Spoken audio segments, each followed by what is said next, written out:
everybody, and welcome to an ASR special. So for the second time in as many years, we are going to award the top gongs in ASR's 2021 season. We had a fun time doing this last year, and it's really great to see a number of you already in the Discord and in the live chat already. The stream's only 2 minutes and 35 seconds old, that you're all here and having a bit of fun already. So with that in mind, it's time to share a drink, because this is a celebration after all. So if you don't have one, I suggest you go and get one.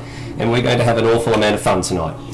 And it's not just me, Steve DeVries, or for the uneducated here in ASR, Netherelmian at the helm. We've actually got all, and I do mean all, of the ASR admins tonight.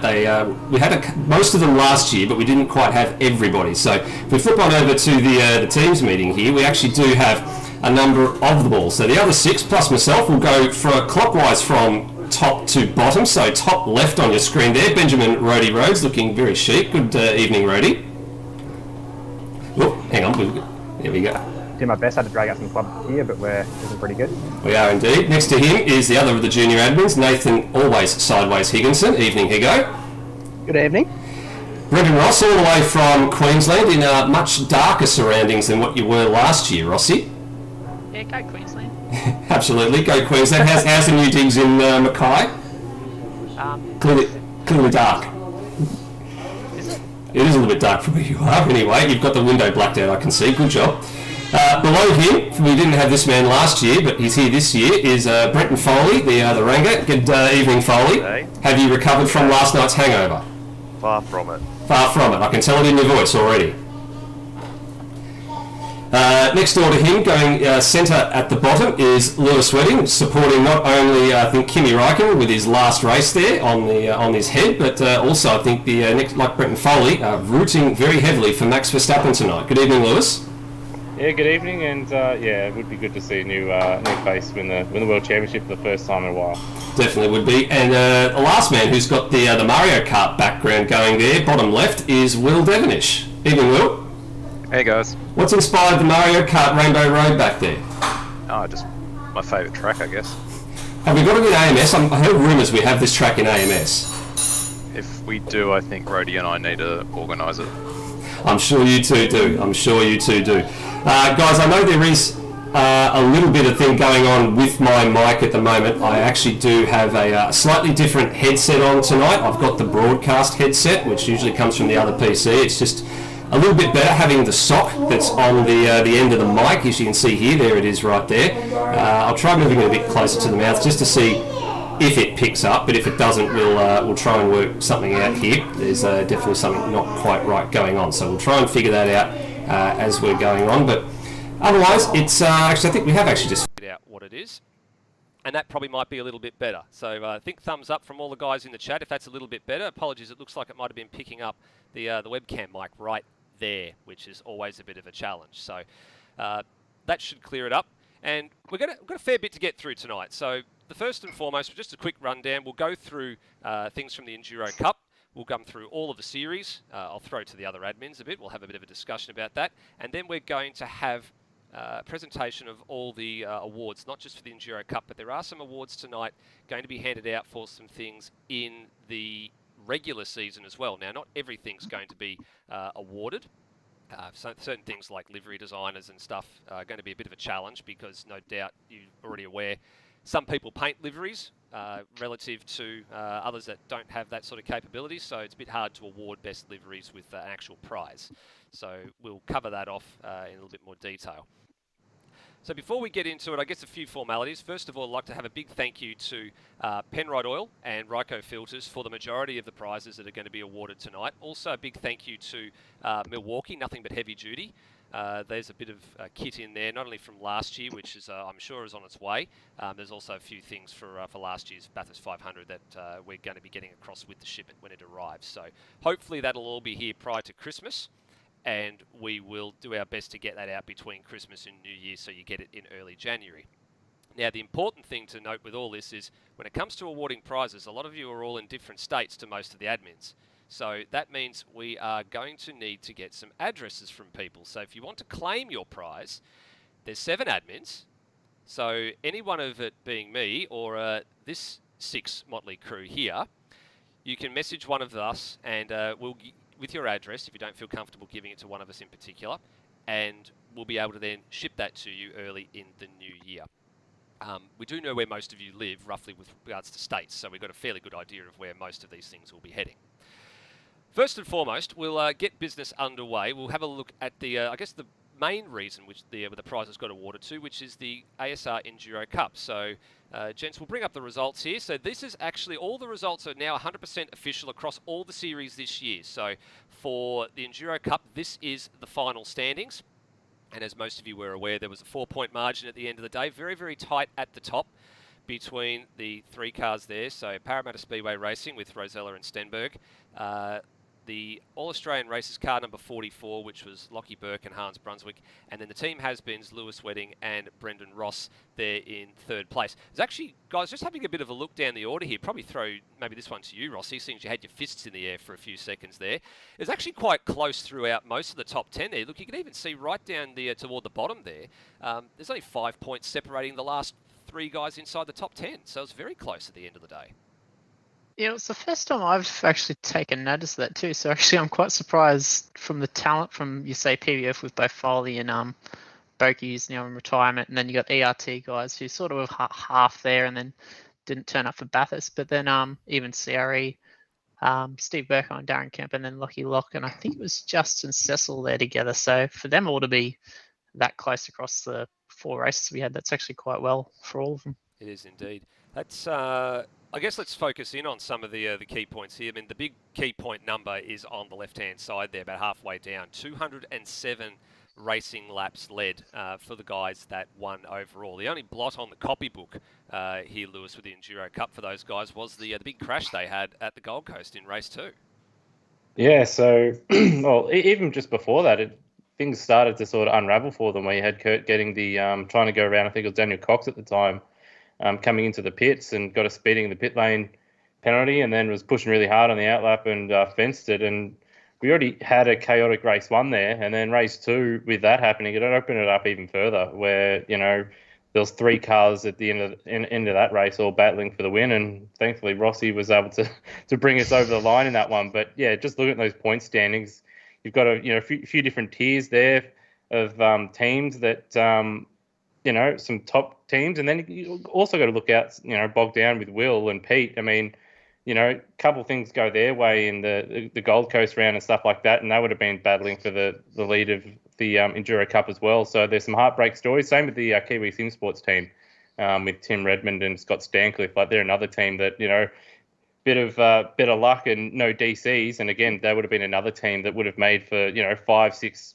cars all battling for the win of the Enduro Cup, which I think is just a testament of the group and how far we've come from previous years in supercars. Yeah, I think that's a very good summation of that as well. It's to have almost every single car finish the 500 as well was an achievement in itself. And I think even from your point of view, Will, you were involved in a fight right to the death there for that last spot on the rostrum in the 500 as well. I think it was 33 thousandths, I think we called it, of a second between yourself and Lockie Burke at the end of the day on after 81 laps. It's a pretty manic finish there on the last race. Yeah, it was without all the safety cars we normally have at Bathurst, everyone was spread out, so the finish was going to be boring if we didn't step it up. So worked out well, and that team were, in my opinion, the standouts for Enduro. So it was I was happy that they got it. Little annoyed that Brendan didn't fan the throttle a few laps earlier to let him pass, but let's not go down that path. Come on. But yeah, it was a great battle with them, and really good for Lockie for being able to pit me there. Absolutely. Well, what we'll take a look at is we've got all the prizes that are going to be awarded for the Enduro Cup, so we'll get this out of the way fairly early now, guys. So there is a fair bit of thought that's gone into some of these prizes. It was a little bit difficult, especially with some of the things that we are receiving from Penrite and Ryco and Milwaukee, to divvy everything up. So things that we had 2 of, obviously we're able to split between 2 different drivers. Things that we have 1 of are a little bit unusual to try and find homes for. So there's some of the singular prizes for those that have been held on to for some of the other awards. So it's a bit hard when you look at some of the things that are coming up to realise what is being awarded for what. But I'm sure you'll understand that it's not an easy task for the admin crew to actually have divvied all these up. So the way we're going to split this up is we're going to take a look at the overall winners first. So Luke Rosella and Kurt Stenberg, who are deserving winners at the end of the day. We pull that up here. So they've got 3 achievements for the Enduro Cup. So they got a Sandown 300 round win. They got the Bathurst 500 event win as well, and then they were the winners of the series overall. So the round win for Sandown 300 actually netted them each a Milwaukee stubby cooler, which is a similar stubby cooler situation to the other guys that won their respective races at Gold Coast, which we'll get to in just a tick. For the Bathurst 500 event win, they've both got a set of Ryco mechanical gloves and a Penrite keyring.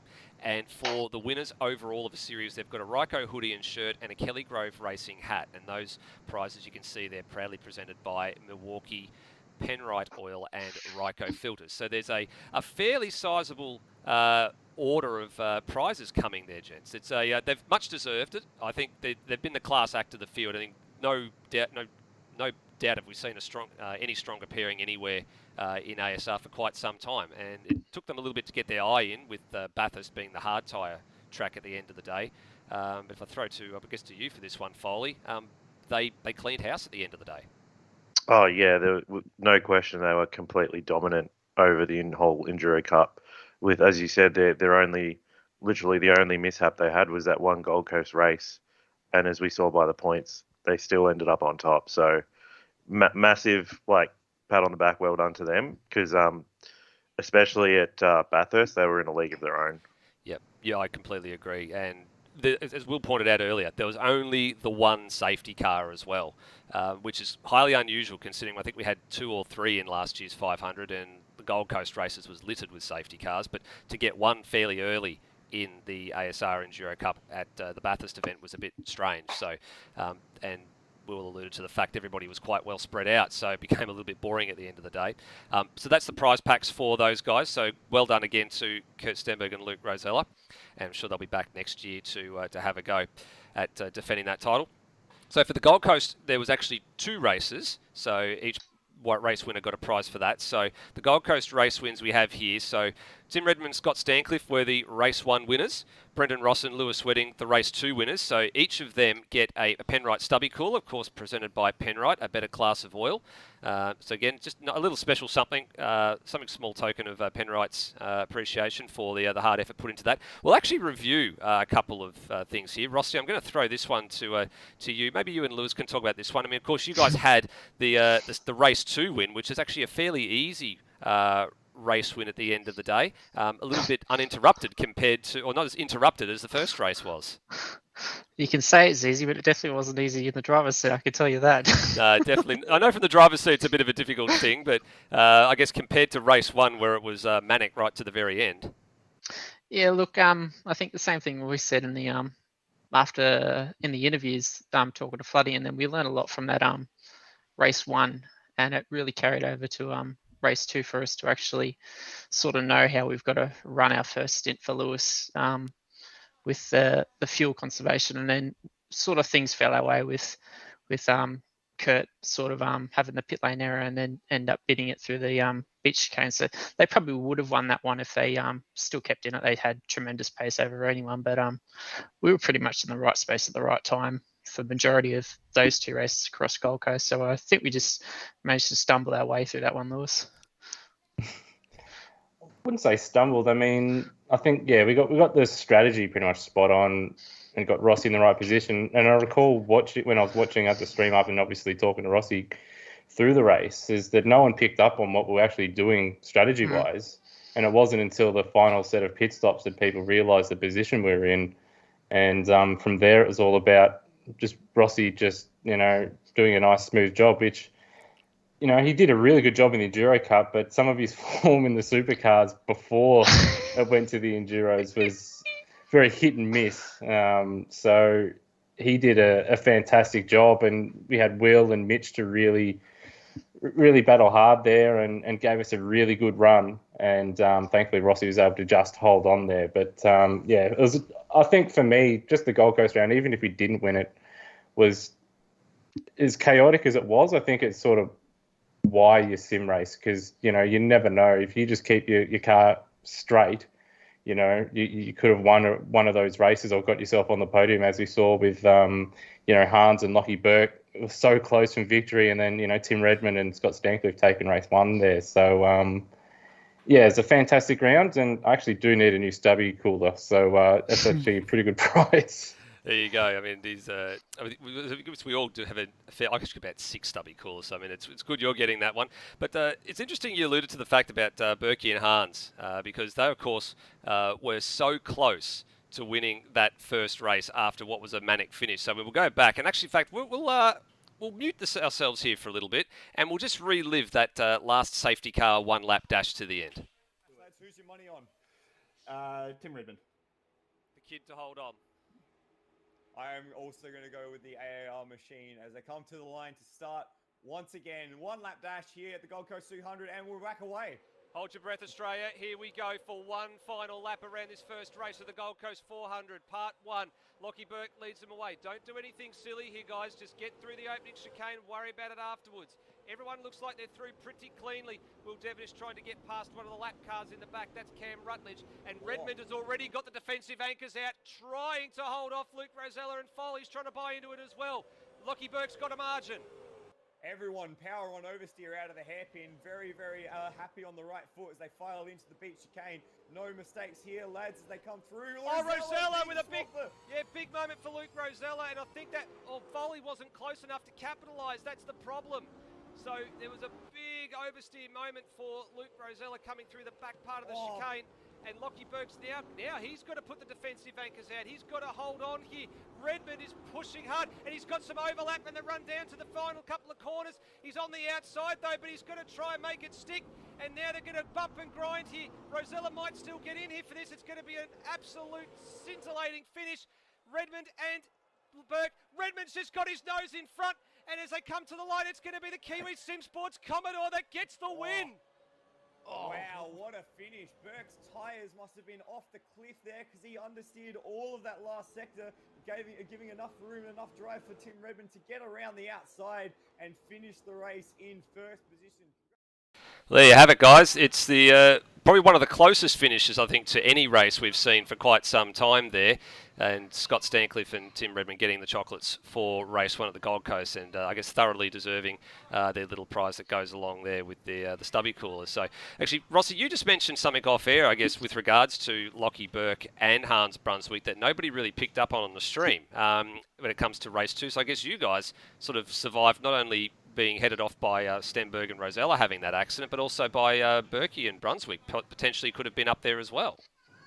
Yeah, it's a bit difficult with Lockie. He choked it twice. But he had a little incident through the beach chicane. I think must have been after we made our first pit stop, and he if he didn't roll it, he would have been in a battle between us, himself, and then Lime Mitch and then Will at the end. So it would have been close if he held in there, because similar to us, he sort of went under the radar towards the end, and he probably would have been there.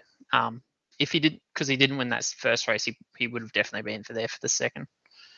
Yeah, it is a shame because he's been right up there for a number of the series this year. I have noticed that he's been improving definitely since last year, and when we get into the most improved, he was right up there again. He didn't quite win it, but he was right up there in the overall honours as well. We'll keep rolling with the Enduro Cup. The next one we've got is for the underdogs. So this one was for the people that performed well above everybody's expectations, and alluding to Brunswick and Berkey, they are officially the winners of it. So they were right up there, as you saw. They were in second place overall. Both of them are going to get a Penrite hoodie with, thanks to Penrite, a better class of oil.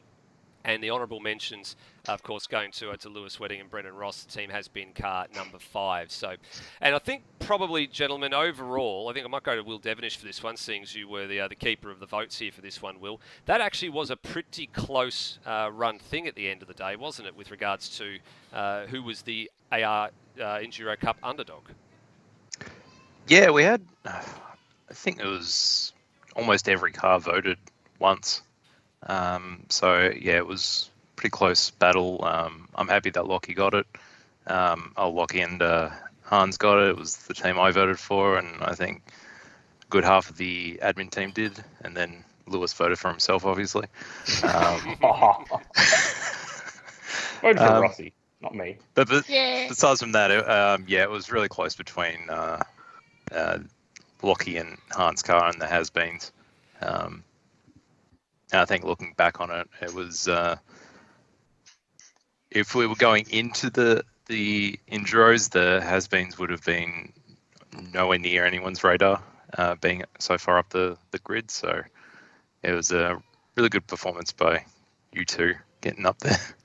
Yeah, I would tend to agree with that. It is there's definitely a few standout performances in that one, and I can just see in the chat, Hans Brunswick, does the Penrite hoodie come in extra small? Yes, I know you're a little man, Hans, and I know you're not that small, but it's not going to be like a medium-sized shirt on a man. I'm sure it'll fit you. So we'll just we'll see how it goes. I'm not sure what the sizes are. Wouldn't it be funny, gents, if it comes in extra large? That'll be the hopefully that'll be the one we look forward to. We'll keep rolling. The best Enduro Cup livery was next. Now this one, unfortunately, is the one that doesn't attract a prize. It's just the notoriety of being the winner. And that one actually, we had a tie. We had a tie between both of the AAR cars. So the McGovern and Mishra livery in car 13 and car 44 with Lockie Burke and Hans Brunswick. So here are the two cars in question when they were participating in the shootout. So the two AARs, there's car 13, McGovern and Mishra, when they were about to start their lap. That was Mitch at the wheel starting his shootout lap on Bathurst qualifying night. And the other car, of course, was the Burke and Brunswick number 44 as well. So good effort by those guys. I think Luke Rosella, correct me if I'm wrong here, gentlemen, was the creator of these two liveries, correct? I believe he is, and he doesn't know how to use a pen tool, so I'm surprised he won it, even though I voted for one of his liveries. But yeah, he's known as 2,336,000,000 pixels or something. Yeah, 36 million or billion pixel man, I think was the last time I saw something. Yeah, that's right.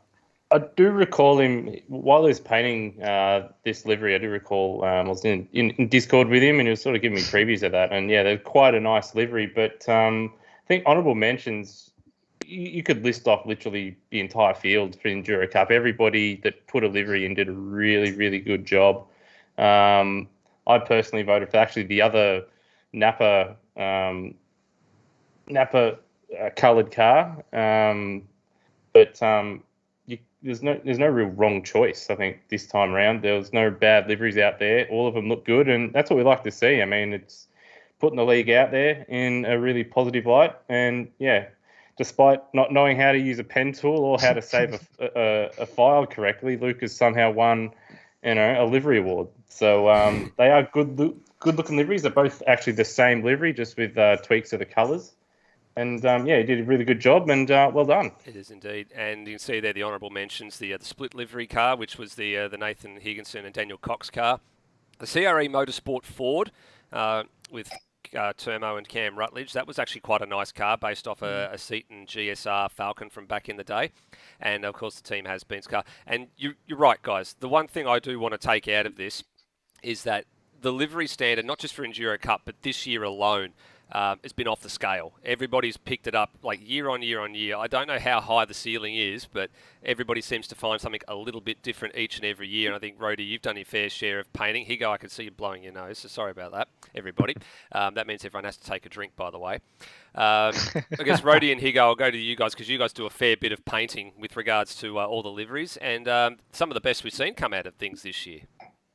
Yeah, I think this year, just with an Enduro Cup, just focusing there, but we've, coming into previous seasons, we've had some liveries, at least from my point of view, have been, a bit far off the market, maybe, not quite as good as the rest of them, but I think this year was the first time in Enduro Cup I could look at all the liveries and go, I can't pick a single bad livery out there. They're all put in really good work, from the guys who had entered their liveries, 2-3 weeks in advance and were well prepared, to the guys like the Turras and myself who submitted literally the day it was due.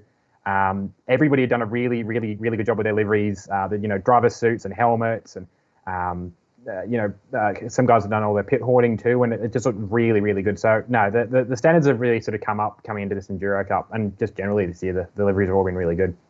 Here you go. Yeah, going off what Rhodey said, the quality especially from last year going into this year, the quality of liveries from everyone who's put in a livery has gone up substantially. And like even with people, putting liveries on certain makes that you wouldn't think that type of livery would go on that certain make. I mean, calling out Rhodey, his Peugeot liveried Holden because for some reason he thinks the ZB is a Peugeot. Even that ended up looking really, really good. It's just something you wouldn't think would go on a car like that, and then you see it on that car and you go, okay, somehow this actually works. Yeah, I agree. I mean, even the split livery one that came with the Parramatta Speedway car with the 4 different Mark Scaife-looking liveries also sort of somehow seemed to fit, even though it looked a bit weird initially. It somehow seemed to fit. Moving on from the best livery, we'll move on to the best moment. So this one, if you can work through it all, was probably fairly hard for us to work out. I'm actually looking at the results now. Everybody picked almost something different. There was a lot of ones and, people just picking something that suited their own self because they were involved in it, which is all fine. The count was so close that we actually have, unfortunately, managed to find a winner. And we're going to relive that moment. The stage was set. Qualifying was coming to a close in the 500. And then this happened. Especially with Ben Hall 3/10 up on his personal best. He's coming into the chase now, just behind. Well, the team car goes off through the chase. Wow! That was a moment. That's a moment. That's a moment in ASR history for sure. The team car getting out of the way very nearly wiped the sister car out. Oh yeah, there you go. The LLM teammates very nearly getting together at the chase in the closing stages of qualifying for the 500 is the one that was given the gong for the best moment of the ASR Enduro Cup. Not by much. It was only, I did the numbers, it was only ahead by 1 vote. The honourable mentions there, gents, and I think this is probably pretty fair. The Gold Coast Stadium Super Truck, do we call it a race? I'm not sure if we could call it a race. But I think that had a fair few people stitching, rolling in stitches after that one. And the broadcast of Bathurst 500 got a gong as well. Just because after what happened last year, I think it's probably fair call that it went almost off without a hitch, where we had so many dramas last year. It just was almost as smooth as silk this year. It was the complete opposite. Yeah, I think the most difficult race was probably the grid races. I remember going back, I think there was a couple of people that dropped in and out. Somebody's brake decided to die and killed a driver. So yes, Peter Thrower ended up with a brake pedal that snapped, and we ended up with a red flag situation. Yeah, so for Bathurst to make it on the list compared to last year is good for the group. Good to know that we can probably extend it in the future. Yeah, I did see a comment that came up, I think, in the live stream for the Bathurst 500 saying the way the server behaved, possibly to run it as a bigger race next year, but I don't think we've even had those discussions, nor do I think it's probably appropriate for us to even consider running it at a longer distance race. It'd probably be a little bit of a bridge too far and something that's already a specialised piece of content, so we'll probably leave that one alone. So that was it for the Enduro Cup and for the guys that got the awards. So big congratulations to everybody if you won an award for that one. We will continue to press on. We're going to have a look now at all the series results, and we'll have a quick discussion about some of them. So that's everything. The social series, the open wheeler series, Super 2, Supercars, GT3. We're going to have a look at the final standings, especially for the top 10s with regards to some of these. So let's pull these up now. We'll start with the minis, which was the first of the social night series, and that's how the ASR Mini Challenge Cup finished up after the 8 rounds that was contested. So Tim Redmond from Lockie Lock, which actually I think this roadie went down to the final round, if memory serves me correctly, before we could decide a winner. Yeah, it did. In the end, 503 points Tim Redmond, 492 to Lockie Lock. Yeah, that was the way the championship would work out was that it was always kept pretty well on the bounce. It took the sort of stock standard format of success ballast, and then it also had a bit of a bit like I suppose an inverse of the fan boost system in Formula E, where you get better performance if you're picked on. This way around, well, it could go either way. You could either, if you preach to Lewis your case of, hey, I want to catch up to this pack in front of me. Oh, hey, there goes all your weight. Oh, hey, Lewis, this guy's too fast. Oh, he needs an extra 50 kilos. And it was, maybe a bit of contrived racing, but it was really good fun social racing. And There were different sort of cars to what we've experienced in ASR. The front-wheel drive cars haven't been a platform that's been used a whole lot. The last time we had it was TCR, and they were very different. Yes, front-wheel drive, but they were very different cars to the Minis. The Minis are much more, they're just improved production cars as opposed to TCRs, which are full-blown race cars. So, a good chance for guys to develop a lot of driving strategy, a good bit of fun with the weight as well. And yeah, Timmy took it, and as we're going to see as we go through this year, Timmy took a few championships this year, but Lockie Lock kept the fight to him. Termo was there in third, and then a little bit of step back, but you've got Rossi, myself, and Higo in the top 6 as well. So it was a really good, diverse grid, and I think we had probably nearly 50 odd drivers jumping across the season. So it was a really good season to run in. I think it was too. Very, very popular, and I think some of the record-setting numbers in the series came fairly early. When we broke a couple of records this year, I think with regards to participation, I think the ARCs, which we'll look at next, actually gave us a record grid number of 31 cars for any one night, and I know we set a couple of other records along the way as well. Coming back, I guess, to the point with regards to the Minis being one of the social series. The other one, and I know Will Devenish, you were involved in a fair bit in this, was the ARCs. Again, another one of those series, and another one, as Rody just alluded to, where Tim Redmond found himself to the top of the pile.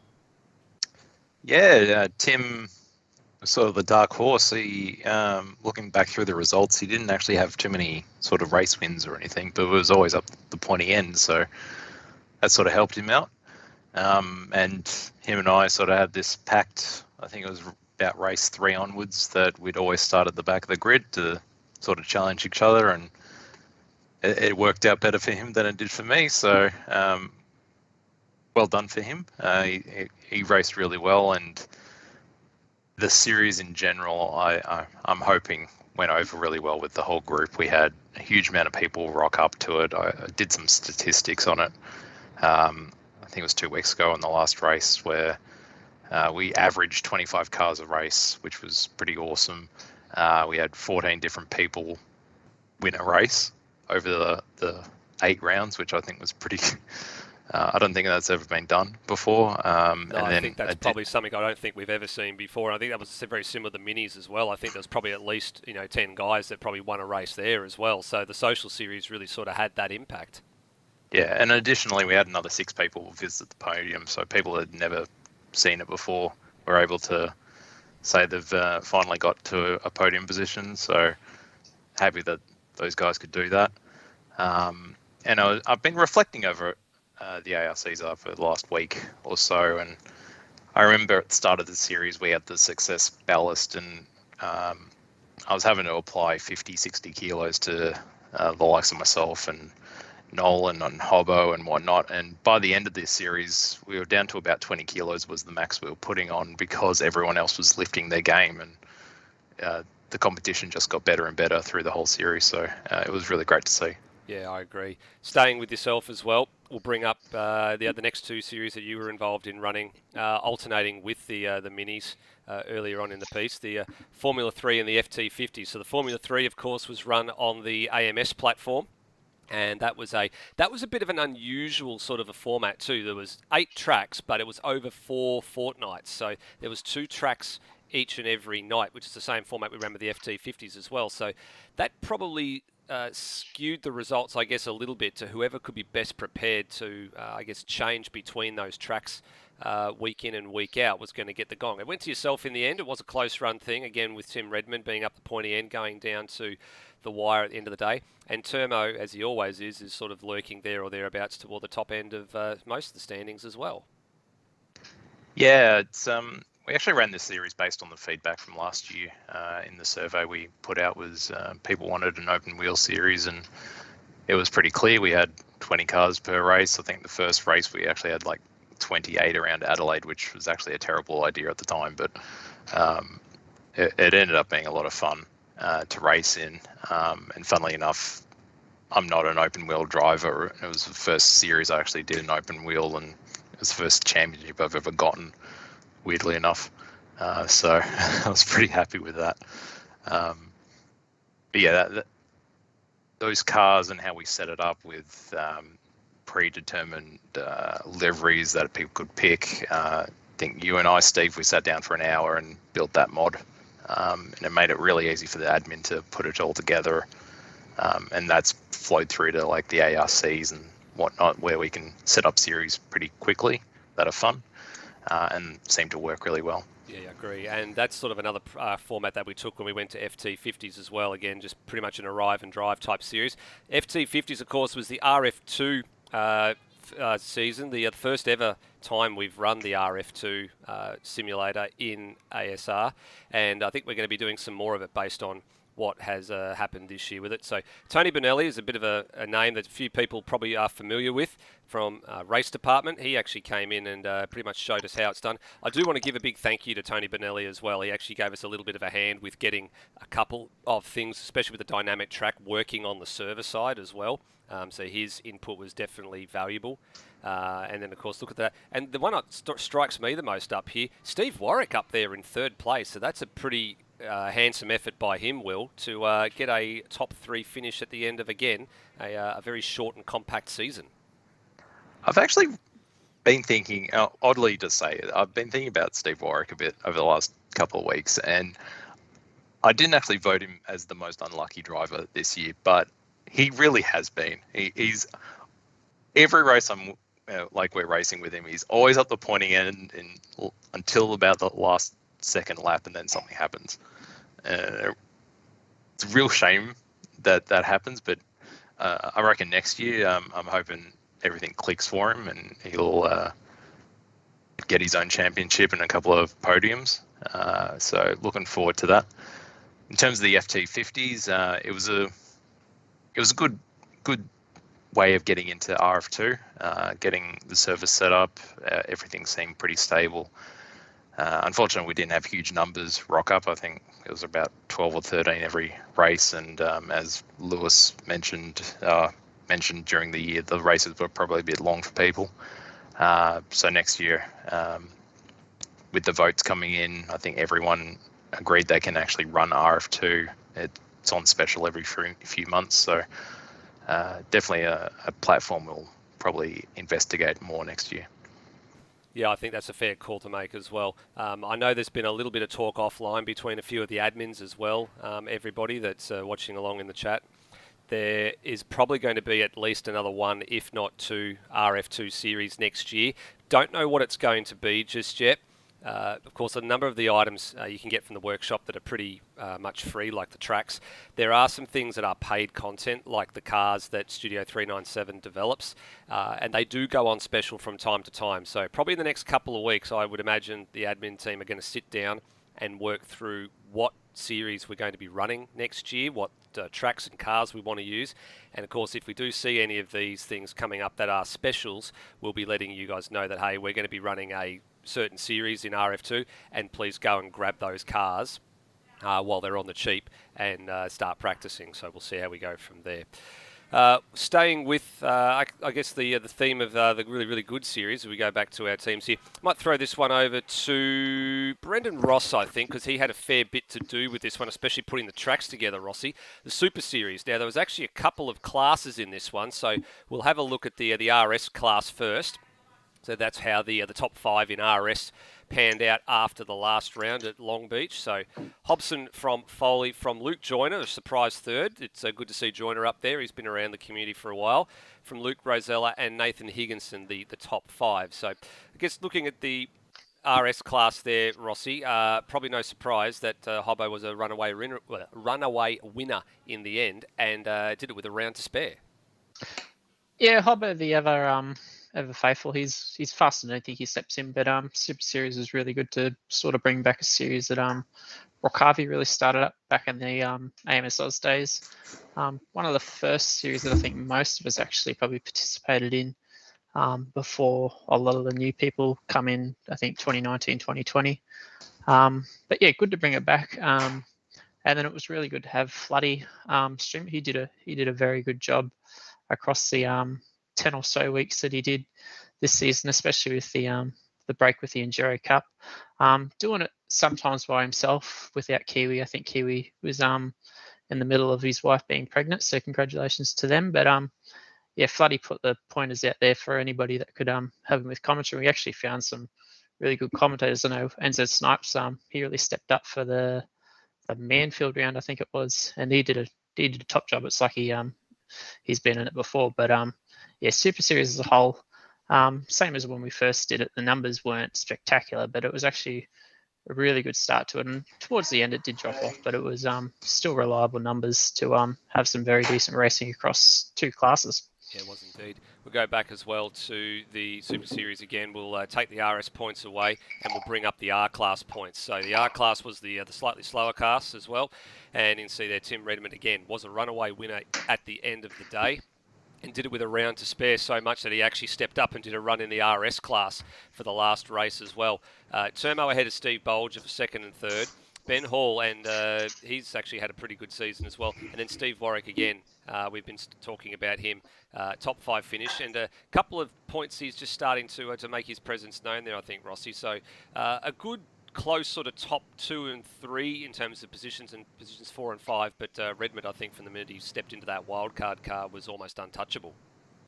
Yeah, I mean, what hasn't Tim Redmond won the last couple 12 months? He's really stepped it up and sort of put a name for himself across all sim racing, really, to begin with. I know we're only a small group in sim racing, but I'm sure if he stepped up somewhere, he'd do a spectacular job. Steve Warwick, I'm not going to think of him the same way Will does, but Steve himself's definitely he's one to watch out for next year. For an old fella of his age, he's very, very fast. I get worried when I have to race him because I know he's just going to drive off in the distance. But yeah, he's somebody that's definitely good in anything that he steps in, especially GT3. Yeah, he's a big fan of the GT3 machinery, and he's actually the oldest competitor we have in the group. I'm not going to give his name out, or sorry, his age out for obvious reasons, but he's definitely up there as being one of the more senior competitors in the group, and it's great because we've got a huge variety of a huge gap. I think our youngest competitors are around 14, 15 years old, and our oldest are well and truly into getting close to, I guess, retirement when you think about some of it. So it's really, really good to see. Let's press on. We've got a couple to go here. Over to Lewis Wedding for this one. Lewis, your baby, GT3, was again one of the hotly contested seasons this year. We actually had a Lewis Hamilton and a Max Verstappen moment going into the final round where everybody, or the top 2, were tied on points, and a very close run thing at the end of the day. Greg Turra, the victor, in what we can, I guess, describe as bizarre circumstances at Bahrain. Yeah, so, well, I think they've actually copied us because they were actually tied on points long before the final round last week in Formula One. So, yeah, fantastic championship, which the Porsche is just a little bit quicker at some tracks. But, no, look, testament to Greg and both Steve. Obviously, Steve won the series last year, or the main series last year. And both of them were up there all season long, both of them very, very consistent.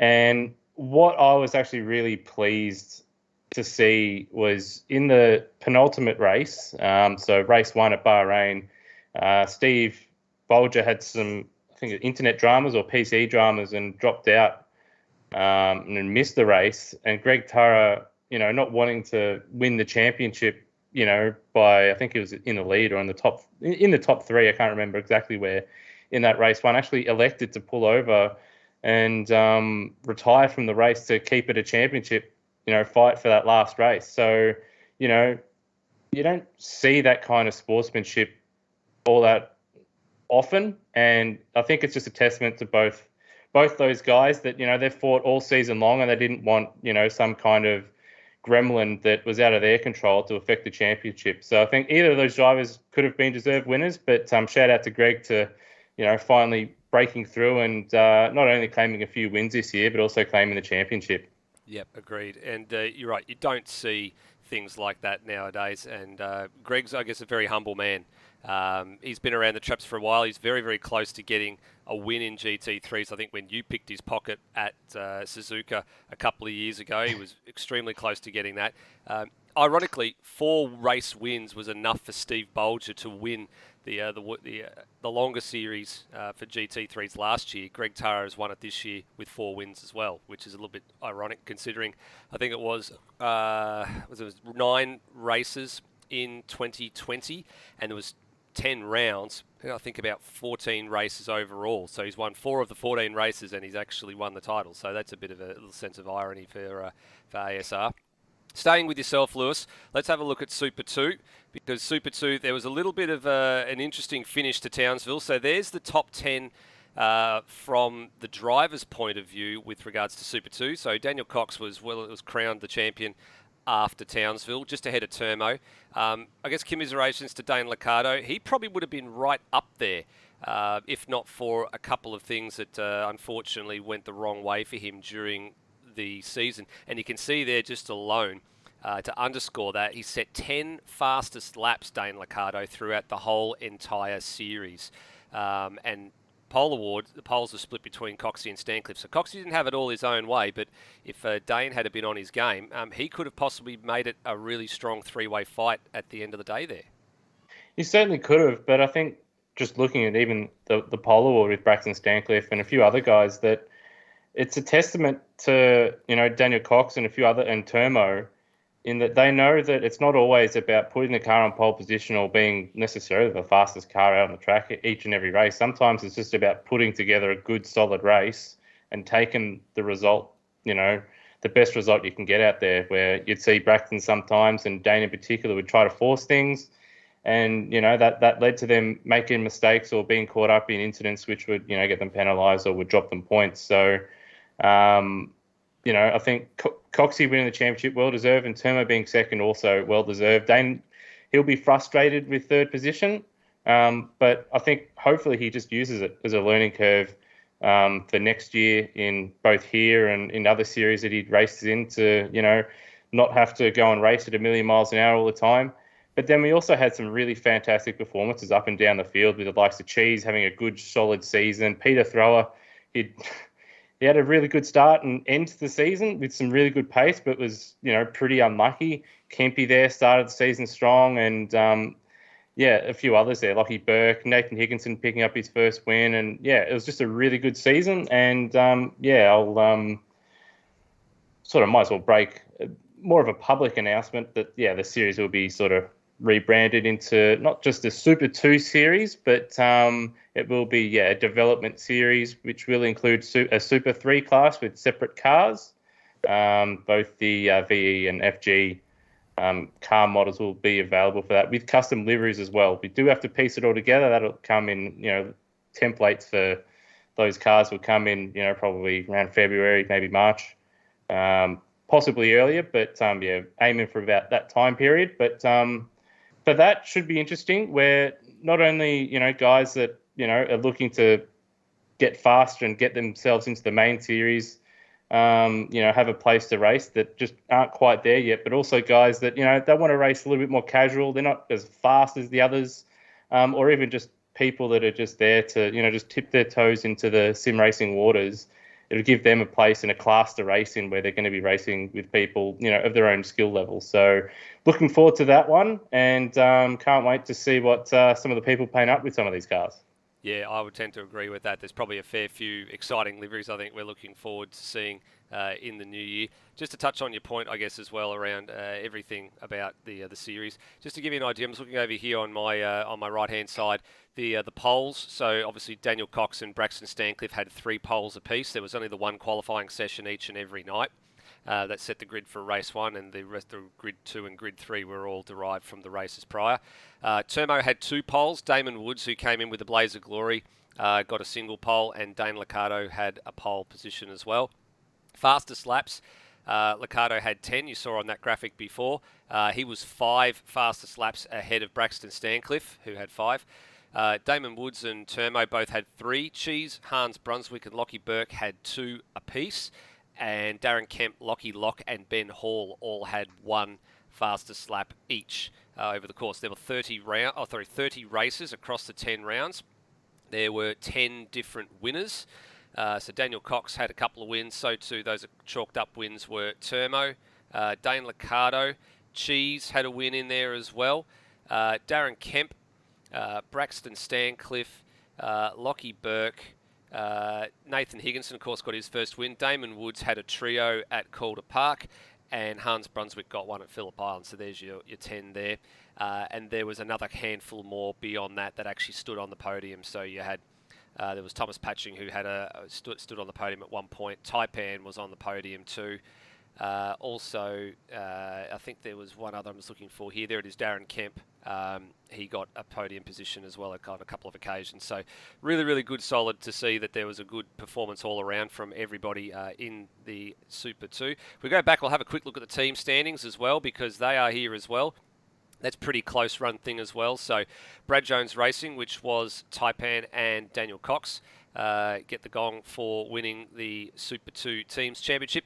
And then we had Tickford Racing number 1 in position number 2. And there was a tie between Nissan Motorsport team number 2 and Red Bull Holden Racing team going into the final round. And they were only separated, I think we were going back to a count back for third places overall, because they had the same amount of first places, they had the same amount of second places, and Red Bull Racing had 5 third places to Nissan Motorsport's 1. At the end of the day, the Red Bull guys had a little bit of a poor showing at Townsville, and they lost third place overall by 30 points. But I think, Lewis, the teams guys, from the team's point of view, the guys actually took it on quite well and were pretty happy to, I guess, be racing as a team, and took a little bit of pride in it. Yeah, it seemed that way because you'd have a lot of the teams that would, they'd have that one sort of ace driver, and then the second guys would always be, they'd all be fighting amongst themselves. So everybody had someone to race, and there was always stakes for them, even if they weren't battling for an outright championship. Like they were battling for, next place up in the team standings, or to even win the team's championship. So I think that dynamic worked a bit, and with obviously the Dev Series coming along, it'll be interesting to see how Super 2 next season's going to go with that, because obviously there's not going to be as many cars in each class, of course.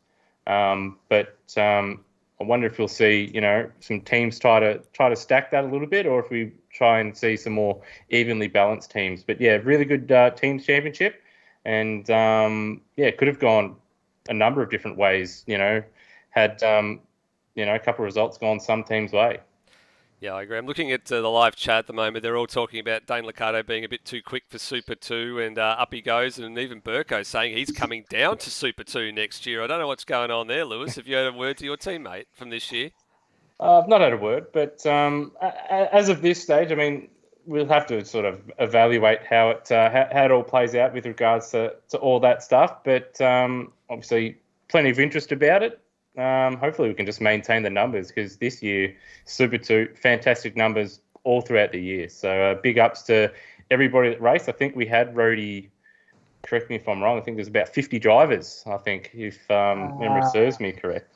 Yeah, that sounds about right. I know that I tallied up earlier, we're sitting at 40-something, but there are a couple of drivers missing from that list. But yeah, we had 50 drivers across the series, which is pretty good as well, because to pick 50 non-supercars, 50 drivers that are slow enough not to be promoted to supercars. And granted, we did see one or two slip through the cracks, Damon Woods being one of them.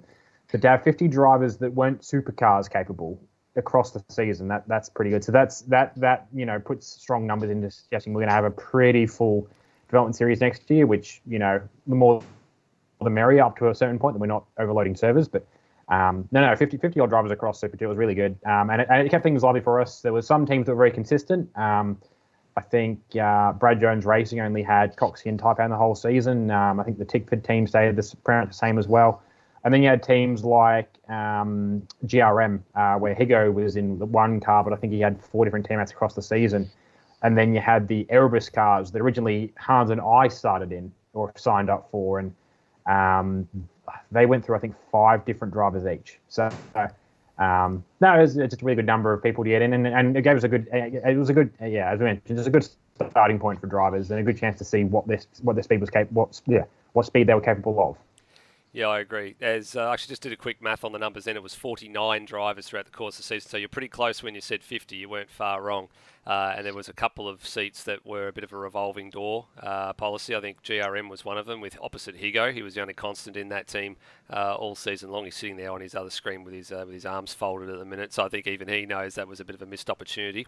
The one that struck me the most was the Tickford cars, because we were a little bit worried seeing who was putting their names down for the Tickford cars, going, oh, well, the Fords aren't going to be very far up the front this year. And they got a second place in the teams overall. So they actually didn't do too badly at the end of the day. All right, last series, the one that most of everybody comes to participate in. Over to you, Mr. Brenton Foley. It's for Supercars. Let's have a look at the drivers' standings. It was wrapped up with a round to go by Luke Rosella. So the Synergy Sim Racing Mustang gets the gong for the series win there. It's the first Ford victory I think we have to put it down to in Supercars. The last 3 seasons up until this year had all been Holden in the form of Brenton Hobson, yourself and Kurt Stenberg being the previous 3 series winners. We've now got a 4th in 4 years. This time, thankfully, it's at least gone to the Blue Oval for a change. I prefer Holden, but as it's really good to get a little bit of diversity up the front. So to have a Ford win it, and even though we had a different Mustang model last year, the Mustang didn't win all year last year, and we had a Mustang win this year, which was good to see a bit of a different winning car up there as well. But similar to Enduro Cup, Luke Rosella was pretty dominant. Although if you actually pull apart the points, he did not win a race until the 5th round. But after that, he was completely dominant with winning all but 2 races from there. So out of the whole series, consistency is key for points. And when you look into it properly, there was only 2 races across the whole series where he was not in the top 3, which just is an amazing feat, and well done to him for wrapping up that series. And yeah, it was pretty much his to lose halfway through with how well he was driving, and he managed to wrap it up with a round early, with, of course, Tim Redmond and Kurt in behind him as well. So overall, it was a fantastic series. And similar to Super 2, it was awesome to see the consistent numbers. I believe we had at least 20 cars every single race, which is a record for supercars as well. And I will also say that the Super 2 wild card program, in my opinion, was a massive success, because every single Super 2 driver that stepped up to the opportunity to taking one of those cars drove really, really well. And there was definitely some improvement throughout the year as well. Yep, but that's probably one of the things I think that we think we highlighted, and we all sat down at the beginning of the year and talked about how we're going to give people in Super 2 an opportunity to improve themselves and benchmark themselves. And the wildcard program, I think, got the big tick this year for everything to do with that. I think it lived up to everything we wanted it to live up to. Definitely, and it's definitely something that we need to look at returning next year and in future years, because it worked very, very well, especially with having the Super 2 drivers have a chance to use the same track the week before the main game, which I found very successful and excellent as well. A couple of thank yous, because as we know, well, in my opinion, Supercars is kind of our main kind of poster series for the group, and it's kind of what got the group started back in the day as well. So massive thank you to those who made it run.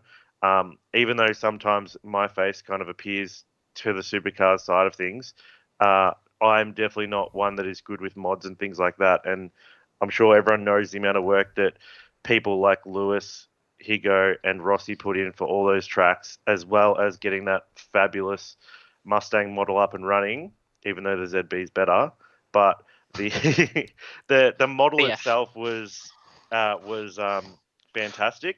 And it was excellent to see on track, and it worked flawlessly throughout the year. So massive thank you to those guys for all the tracks and the models and everything, and putting the mod together. That was all them. And I know firsthand, just by seeing the amount of messages in the Facebook chat that we have and the Discord, how many hours they put into creating all of those for everyone to use. So definitely massive thank you to those 3. Also, it was awesome to have sponsors for the series. So massive thank you to Smith & Sons Renovations and Extensions, Cam Rutledge Electrical, Matt Harvey Repair and Tune, and Beyond Electrical. It's always awesome to get those guys and businesses involved. So massive thank you to them as well. Yeah, big thank you to Scott Nolan, especially for the very generous donation that he made with this year's Supercars Championship. I know we did attract a small $5 entry fee for everybody that entered the series to begin with this year, which went towards paying off as much of the cost of that very expensive Mustang model as we could, and Scott Nolan chipped in the rest and a little bit more, and a big thank you to him and to Smith & Sons for doing that. It was very, very kind, very, very generous of him to do so. We'll go back to Supercars very quickly. We'll flip over the page. We'll have a look at the team's points, because there was 2 championships in this one. There is the team's points, how that finished up at the end of the day. CRE Race Engineering, very, very strong all season long, up the pointy end. Mathematically, it still could have changed hands at the final round, but it did go to them at the end of the day from Synergy Sim Racing and Loose Sim Sport up there in third. Just in terms of the stats, you can see we saw there's the team pole positions and the team wins on the side there. So 9 race wins. All of those going to Luke Rosella. Brent Foley alluded to it before. He got all of those virtually from round 5 onwards. So out of those 12 races, he took 9 of those victories, which is quite an incredible run. The next best was actually TTR with Kurt Stenberg, who got 6. Will Devenish had 3, Colin Warwick had 1, and Damon Woods in his run. I think it might have been the Sydney Motorsport Park round, picked up a race win as well. The poles, so Luke Rosella had the lion's share of the poles. He had 8. Will Devenish had 7. Pete Savage 3. So that's where the 10 team poles for CRE Race Engineering comes from. And then Kurt Stenberg had the remaining 2. And then when we go back and we have a look at the rest of the stats, the last one was the fastest laps. So Will Devenish just got the gong there. He got 7 fastest laps across the season. Stenberg had 6, Col Warwick 2, Rosella 3, and Redmond 2 as well. So that's how the breakdown of that was. There's no sort of prizes for those sorts of stats, but they're interesting points to note. When you sort of look at the point standings and realise, okay, the guys that were up the top end of the standings pretty much had the dominant share with regards to all those sorts of things that people look for in a series. Race wins, fastest laps, and how many pole positions you got. So that's a good little, I guess, note to take a look at from there. Well, we're just past the 1 hour mark in this stream. We're probably not too far away from hopefully getting through most of this. We did set a time limit, I think here, gents, of about 2 hours to get this done. It's going to be time in the next few seconds to start announcing the winners, and some of them that do have prizes attached to them for things such as best race, best original livery, rookies of the year, those sorts of things. We're going to see what everybody in the community voted. Quick whip around the table here, because we're not going to give anything away just yet. Rhodey, what is the category you're looking forward to seeing revealed the most? I guess there's a whole bunch of them here. The new category that we come up with this year, the community legend, is an interesting one because, there's the best and fairest. The best and fair does already exist, but that really just covers sort of the on-track stuff. And there are some drivers who, and we're not criticizing them for it. I suppose it's the Kimi Raikkonen thing where they're really good to race around on track. They're really quick, but they come to race and then they go. And then they come to race, and then they go. And there's nothing wrong with doing that. It's up to you and how much or how little you want to socialise. And there's plenty of great guys in the community who just do essentially that. I mean, that was Termo for the first year or so before he worked out how to turn his microphone on. So there's some good guys like that in the community. But the community legend does then also bring that, and actually leans a bit more in that community aspect of the guys who are just around, that are just basically furthering the spirit of what we want and what we see ASR as, and just helping to spread it and continue just the positivity and the helpfulness and stuff in the community. Basically, it's sort of, I suppose, what we would have given to historically to the sort of guys that we were sort of, I'm saying this not actually knowing what the criteria was, but sort of the people we maybe look at as junior admins kind of award almost in a way. But I'm really interested to see how that turns out.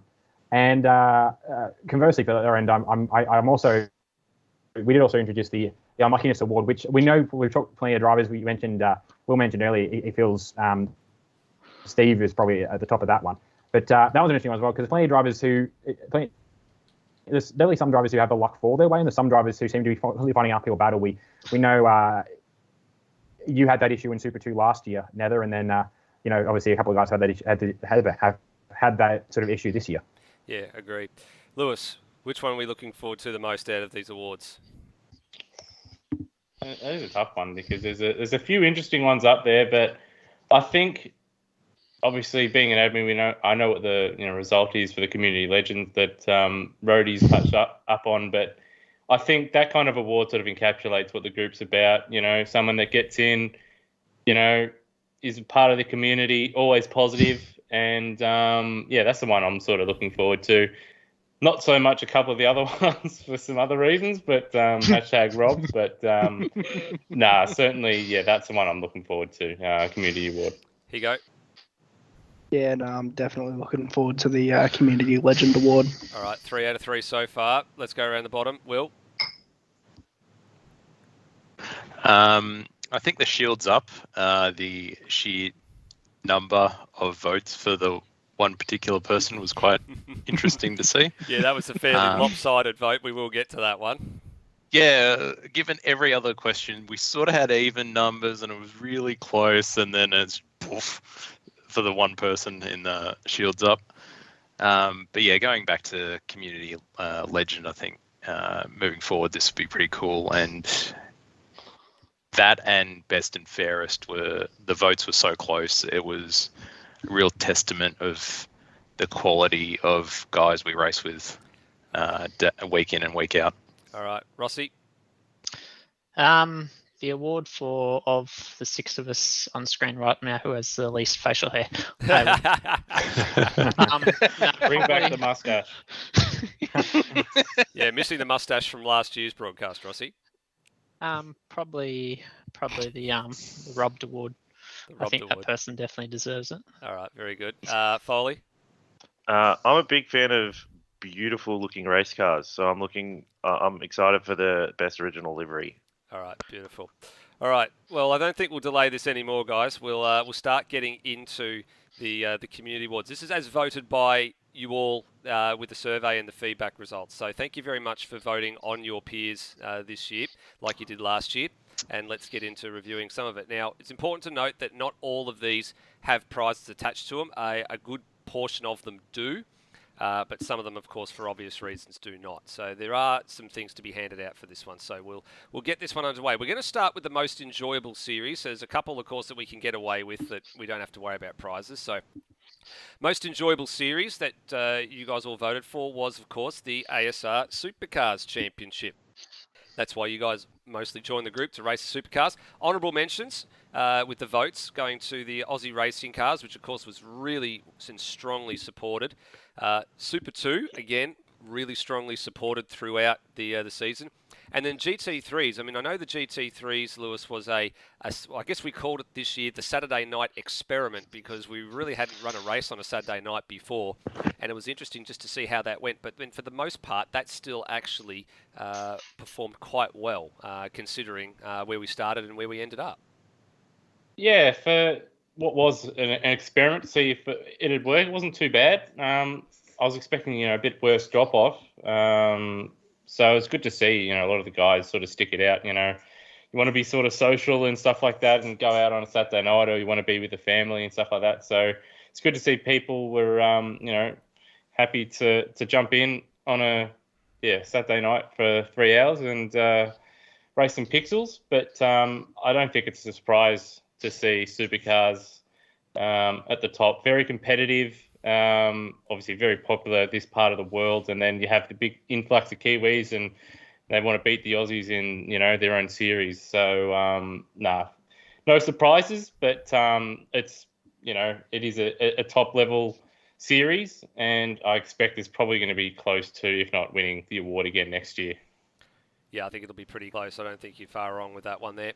Let's keep going. So the most impressive team, again, this was another one that we can't award a prize for, but it is one that just gets the notoriety. And we pull that one up. And, hang on a second, we've gone to best race. So we've gone, I've gone one too early here. Sorry, this is best race. F. F for me. Bathurst 500 was voted as the best race this year. And the honourable mentions going to the 90 minutes of Imola, which was the sixth round of GT3. And that was actually quite an interesting one too, because we had a late safety car and we had a last lap pass with a little bit of traffic in the way, which was actually quite a smart move at the end of the day. I think it was Greg Turra picking Damon Woods' pocket for the win in that one. And then Sydney Motorsport Park Super 2 round number 7 actually got a gong up there as well for being an honourable mention. And I think we might throw to him with this one for Nathan Higginson, who had to hang on for dear life, Higo, for a win. Yeah, no, my knees are still sore from that. I mean, there was video evidence of what I said to Berkey at that point, so I can't really defend myself at all. Do you want to thank him? No, it was. I do actually. Yes, I should. Long time coming. Thank you, Berkey. Yeah, he's done it. Yeah. No. That was a really good round. Even before what happened with Berkey, it was the racing was really, really close. It was a really good round. All right, beautiful. We will now officially go to the most impressive team. Apologies for those that were getting themselves hyped up. We will go to most impressive team now. There it is. So regardless of the race series, it was the Kiwi Sim Sports, all the Kiwi teams across all of Supercars. They pretty much rocked up and they were running up the front, and a lot of them got better and better and better as the series went on. CRE Race Engineering as well in Supercars, and then the Synergy Sim Racing guys in both Supercars and the Super Series were in the honourable mentions. Foley, I guess the Kiwis, they've stormed in. They've started influxing in last year. This year's probably their first full year in all the competitions, and they really have impressed and got better and better year on year. And they were quite substantially ahead on the vote count, I think by a factor of 5. So they were runaway winners at the end of it for that one. Oh yeah, 100%. If you didn't know that, like, that they hadn't been around for ages, you just wouldn't. You'd just come in assuming that they've been here for years participating in it, because they just had their teamwork down to a T, and like they just brought full force, and well done to them.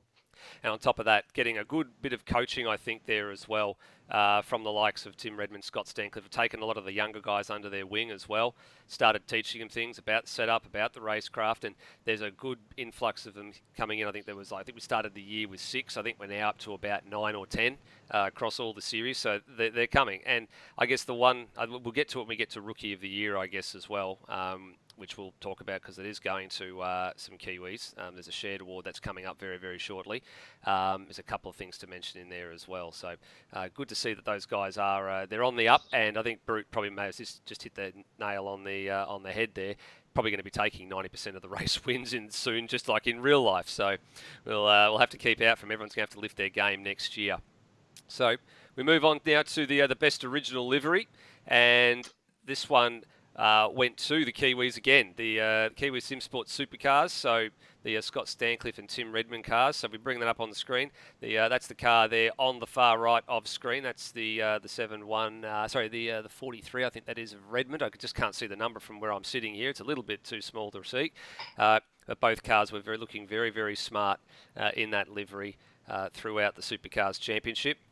And if we go back to the honourable mentions, big long list of honourable mentions there. The 2 Tara BMWs in GT3, they were quite nicely presented as well. The 2 Loose Sim Sport cars in both the standard and retro trim in Supercars, they were very, very nice.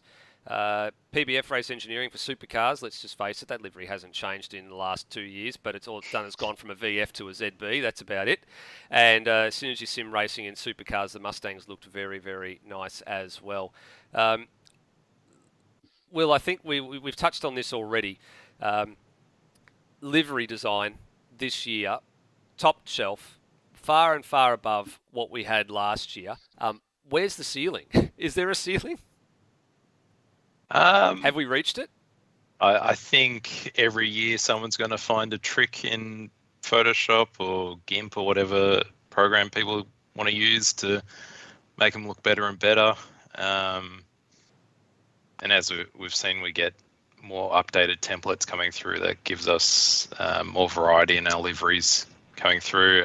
Hats off to everyone that can actually do a livery. I know myself, I can barely put one together. I normally outsource it to Higo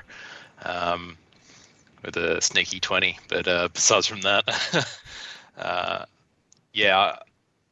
really looking forward to next year.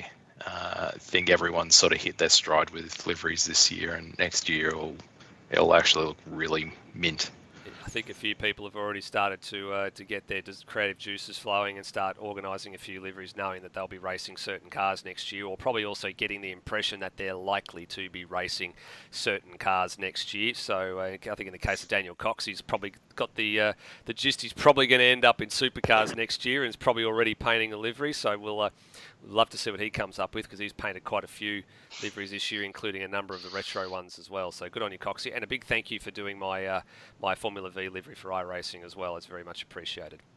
All right, now we're going to start getting into the awards that go with some prizes. So there's a lot riding on this from a lot of people. They've been sort of sweating it out going, am I going to be at the top of the standings? Not knowing that these ones actually have a little special something coming your way with regards to them. Again, reminder that if you do want to claim this prize for that you're awarded, you do need to provide some addresses. Now, I will say there are a couple that are going to be in New Zealand as well. And Scott Stancliffe has very kindly volunteered to be the liaison to handle those and dish them out, because most of you are sort of all within about a 30-minute radius or so of Auckland in the North Island, so that shouldn't be too difficult to accommodate. You might even get your prizes prior to Christmas, you never know. All right, let's start here, gentlemen. We're going to go and bring up the Rookie of the Year. Now, there was a few people that were in the fray for this one. It actually is a shared award, and it goes to a pair of Kiwis. It actually goes to Josh Watson and to Braxton Stancliffe. So two, I guess, very, very different individuals, which we'll talk about in just a few moments' time. Honourable mentions going to Damon Woods and Ben Hall. The criteria, of course, was the best newcomer in the last 12 months. Now, we sort of factored in Super 2 Summer Series from last year into this as well, because a number of guys sort of started to come along.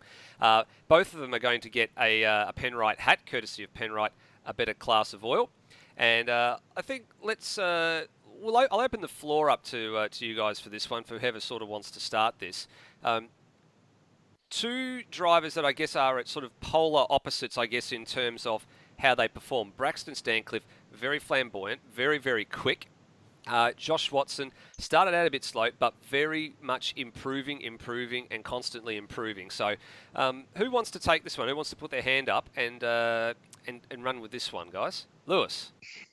Oh, well, I suppose I saw the most of them, sort of running the Super 2 and stuff like that. Yeah, well, Braxton, sort of a bit of a no-brainer there. I mean, he's done a couple supercars races as well, outside of his Super 2 exploits, and it's been really, really quick. Does get involved in, a couple of incidents, but when you're really, really young like he is, I mean, you just want to go. You want to go fast all the time, and doesn't matter who's in your way sometimes, but I'm sure with more time, he's only going to get faster.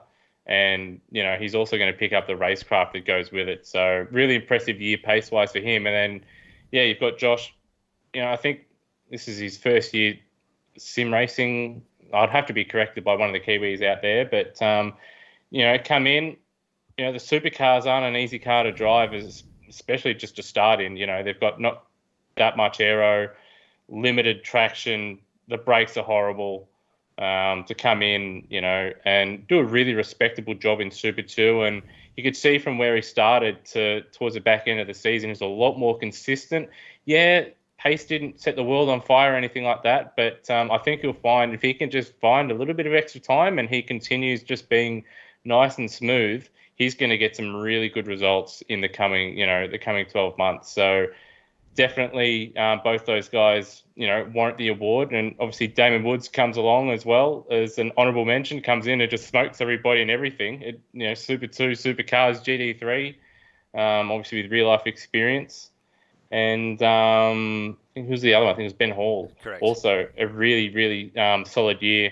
A little bit inconsistent at times, but again, has shown some flashes of speed as well. So big ups to Josh and Braxton for winning it, but also to Damon and to Ben. Yep, couldn't agree more. Those guys definitely have stepped it up a fair bit this year. And I guess we go down the order, we can see who was voted in there. So it was Josh Watson, Braxton Stancliffe tied on 8 votes, Woods with 6 and Ben Hall with 5. And then there were a couple of 1s and 2s in there as well. So there was a fair bit that ended up for that one as well. I think there was a total of, I'm just doing the math here, 9 people got votes out of all the votes that we received. We received about 40-odd votes overall, so that was really good. Actually, on the topic of one of the drivers you just mentioned in that one, we're going to go to the Rising Star. So this is the one who was most improved over the course of the last 12 months. They didn't have to be new, or didn't have to be, or I guess sort of perceived to be new. There's a couple of drivers that were voted in for in the list for the Rookie of the Year that sort of came in around the Super 2 Summer Series. And the Rising Star actually goes to Ben Hall. He was just mentioned in that one just a few moments ago, with honourable mentions to Lockie Burke, Braxton Stancliffe and Fatermo as being most improved. So thanks to Penrite and Milwaukee, Ben Hall's going to get a Penrite team shirt and a Milwaukee travel mug. And I think I might throw this one to you, Rhodey. Yep. We saw where Ben Hall started the year. He, unfortunately, 12 months ago, lost his closest mate. And I remember the day that he came to me and said he was going to take a break from sim racing. And I think about 6-7 weeks later, he came back and said, I'm ready to start going again. I said, are you sure? He said, yep, I've got to get back on the bike at some point. It wasn't a great return for him. He ended up with a pretty hefty drama at Adelaide. But since then, since that incident in Supercars, he has actually gone on that upward trajectory. He got a couple of race wins this year. Some of his performances were really, really strong, and he will have really done Luke McHugh proud in that one. So I think that's a really good story, being named the Rising Star for this year. It is. No, he's done a really good job. I think this time last year, we go back to Gold Coast AMS Oz Supercars, and I think he was very fast on me, but lacking the consistency. But we were both tailing around the back end of the field, and he had his break for Luke, and I think Luke's been a really big driver for him and really big motivator for him. He's come back in this year. Obviously, Adelaide wasn't the best start, but then he's got in the miles in Super 2. He's jumped into Supercars where he can. He's jumped in a lot of the social series as well. Made an appearance in GD3, and he had I think his first win actually came in the minis. Him and I both had our first win in the minis.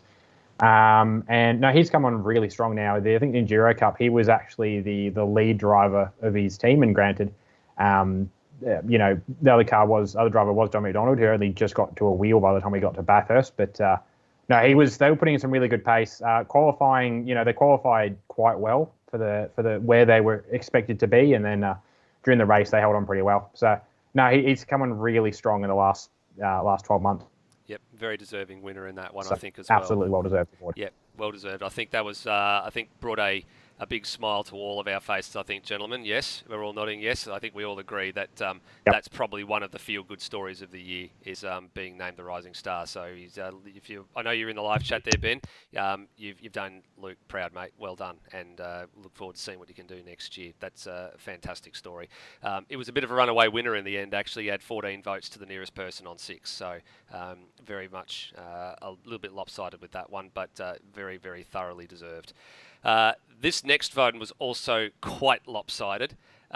This is the person who was the most unlucky. Now, this is the person who got involved in all sorts of number of incidents that were not their own doing, or all sorts of things, and was a runaway winner in the end. And it is our very own Lewis K. Wedding. There we go. So to drown his sorrows, he's going to be getting a Penrite shot glass set. And to make sure that people don't run into him anymore or see him on the track, he's going to have to wear the Milwaukee High-Vis T-shirt over the top of his race suit. And I think it's going to have to be, I'm not sure if it's Dayglow Yellow or Dayglow Orange. It's going to have to make an appearance on the car somewhere, with thanks to Penrite and Milwaukee. And the honourable mentions there. And these guys, unfortunately, were quite some distance behind on the vote. They were behind by a massive margin at the end. Will Devonish, we know he's had a fair share of issues with the starts.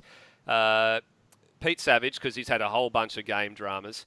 Steve Warwick, who, again, we were talking about him, sort of getting to the last couple ends of the races and just losing it. And then Nathan Higginson was actually had half as many votes to Lewis. Like, Higo had 8 and Lewis Wedding had 16 here, Will. So this is one of the ones I think we probably all looked at and had a little bit of a chuckle when the votes came out. It was so lopsided. Yeah, it was... This ended up being the last question, so I'd gotten through tallying everything up, and I was like, an admin has not won any of this. This is crazy. And then Lewis came out as like the firing winner of this. So him banging on about being robbed last year, he isn't robbed this year, so he finally got something. No, right. So well done. You're right. Lewis, do you have anything you want to add? Well, it's good not to be robbed for once, but for something like this, I would have liked to have been robbed. So yeah, it's not been a particularly good year on the virtual race circuit this year, but seeing the high vis Milwaukee shirt. I'm going to have to do some streams next year with the camera and have the high vis shirt on just to let people know not to run up the back of me and pump me off the road. So it's been a bit of a hectic year. I thought Termo last year had a really shocker of a year. Like, he seemed to get punted from everywhere. It wasn't his fault. And, I guess I've, emulated him this year. So I didn't want to do that. But, hey, I've won something. Hopefully I don't go back to back. Hopefully next year I can just enjoy my racing without needing to wear the high vis that I wear every day. Yep, no, I think so. If that high vis shirt is in Australia, can we get that to Lewis's house for this weekend for the ASC 1000? I'd very much like him to have that. Just so it's like a good luck. It's like a good luck charm. Oh dear, no, it's not here just yet, unfortunately, guys. It's still got a little while to come before it gets here. There's a few funny comments to that one. I think a few pats on the back. People loving the high-vis idea. That surely there's got to be a high-vis livery next year. Like I said, I don't know if it's Dayglow yellow or I don't know if it's Dayglow orange, but whatever the case, it's going to have to be worked in. I think much the same way we've gone. The chrome livery started to make a bit of an appearance in recent years with some reflective chrome on the cars. There's going to have to be some Dayglow safety coloured theme going on there. And I think Scott Stancliffe wanting to, revisiting the very famous drinking game we had with John McDonald last year. We need to see a video using the shot glasses and the high vis. So we'll have to get that going, I think, at some point in the next month or two. So that'll be a bit of fun. All right, next one, Jaws music. So this one is for whoever you hated to see in the rearview mirror. So we all know that there's actually two awards coming up. One is the one who you hated being behind you because you knew they were always going to throw a pass down the inside and make it stick. And then the one after that's going to be the Star Trek Award, or AKA Shields Up, as Captain Janeway used to say. And that will be for the person who was the best defender. So we'll go into the Shields Up, so the Jaws music one first. And the winner of this one is Termo! Curtis McManus, as he's more affectionately known, is the winner of the Jaws music, the person who you hated seeing behind you all the time. And a couple of honourable mentions in there as well. Dane Liccardo, which I think is probably appropriate that he was up there, considering he was putting a few passes on. Luke Rosella and Will Devonish were also in there as well. Termo was a winner in the end by 3 votes. And with thanks to Penrite and Milwaukee, he gets a Penrite lanyard and a Milwaukee T-shirt to go with that one. While we're covering it, we'll cover the Shields Up one as well. And this one was a massive, massive landslide. Pretty obvious at the end of the day. It goes to Darren Kemp, with the honourable mentions going to Steve Bolger and Tim Redmond. Darren Kemp tallied 22 votes to the next 2 pair behind him down there, the honourable mentions, that had 2 each. It was an absolute landslide. And I guess without going to say, I think most of the Super 2 field probably would have been the ones voting for that one. He also gets a Penrite lanyard and a Milwaukee T-shirt with thanks to Penrite and Milwaukee. Gents, let's talk about these two, Termo and Darren Kemp. 2 different awards. And where do we start? Who wants to start? I'll start on Darren Kemp to begin with. I know, like you said, Super 2 he'd get his name for that, and it's even watching the last couple of rounds, just in spectator. Coming up behind him, you've really got to just think about your moves, because he puts his car in places that you can't get around. He's very much like Lime Mitch of old from the past seasons. He's one that's still very hard to get past, and he's sort of handed that mantle over now to Darren Kemp. He's just one driver that is just a pain in the rear behind to make a pass on. You're stuck behind him for quite a while if you get stuck there. Yep, I think that's probably fair call. And I think, guys, we're now going to officially say he has taken over the moniker of ASR's most prolific defender from myself, because I only did the 1 or 2 races this year, and I haven't got a claim to it anymore. So, Darren, it's yours now. You've got a reputation to live up to. I think all the admin team are agreed on that. What about Termo? I think, Lewis, you said he was probably a stone's throw away and probably should have had the most unlucky award last year for everybody running into him. But this year, he was the one that a lot of people didn't like seeing behind them, because he was probably there or thereabouts to get a pass done.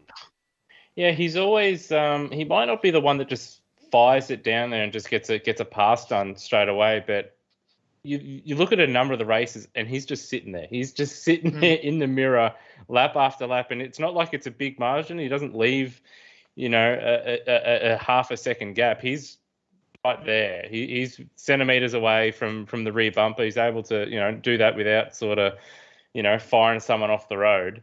And it'd be very unnerving to have him just sitting there lap after lap, just waiting for you to make a mistake, which is something he's very good at. So very well earned award there for Termo. And then of course you got a number of honourable mentions. I mean, there's a list 5, 6, 7 long that you could really chuck in there. That guys that you see in your mirrors, and you're like, oh god, you got a choice whether you go and let them go early, or you could try and battle it and end up losing a chunk of time. So shout out to, I think, Luke, Will, and who's the other one in there as well. Dane.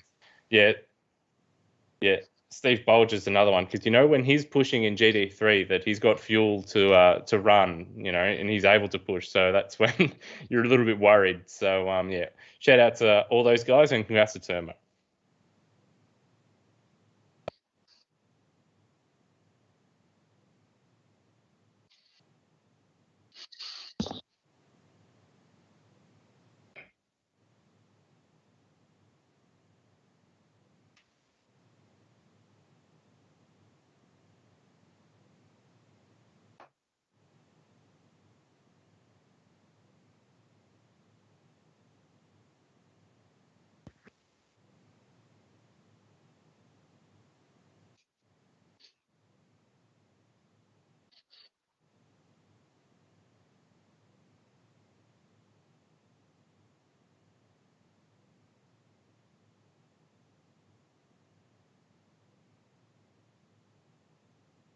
You're muted.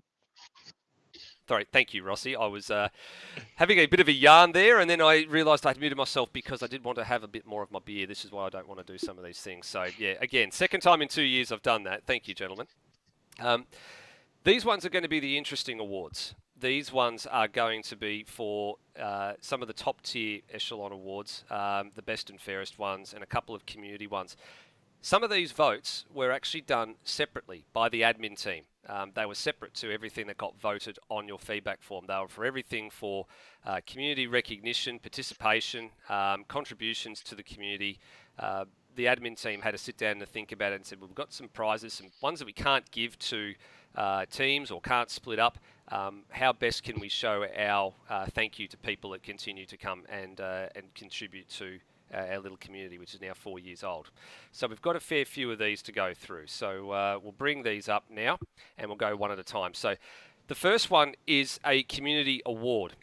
And this one goes to somebody that's been around the community for a long period of time. And they've come about their business. They speak very well. They do racing. They hang around. They have a good chat. They're always operating on the values that we want to instill. So the first of these community awards actually goes to Cam Rutledge for long-standing participation and ongoing contributions to the ASR community since day one. He's going to get himself a Penrite oil clock with thanks to Penrite, a better class of oil. And guys, I know Cam put some money into the group for last year with the Bathurst 500 for Cam Rutledge Electrical. I think back in the day, we affectionately known him as Cranky Cam, I think was what his very first handle was when he started racing with us. He's been around the group since day dot and is a very, very good operator, and I think very thoroughly deserved to be given a bit of recognition as someone that we value very, very highly in the community for everything he's done for us over the last few years. Yeah, it was probably Cranky Cam when his second kid was coming along at the time. But yeah, Cam, as you know, him and I were practicing 3-4 times a week for the next V8 round. And personally, I felt he's been a bit robbed this year.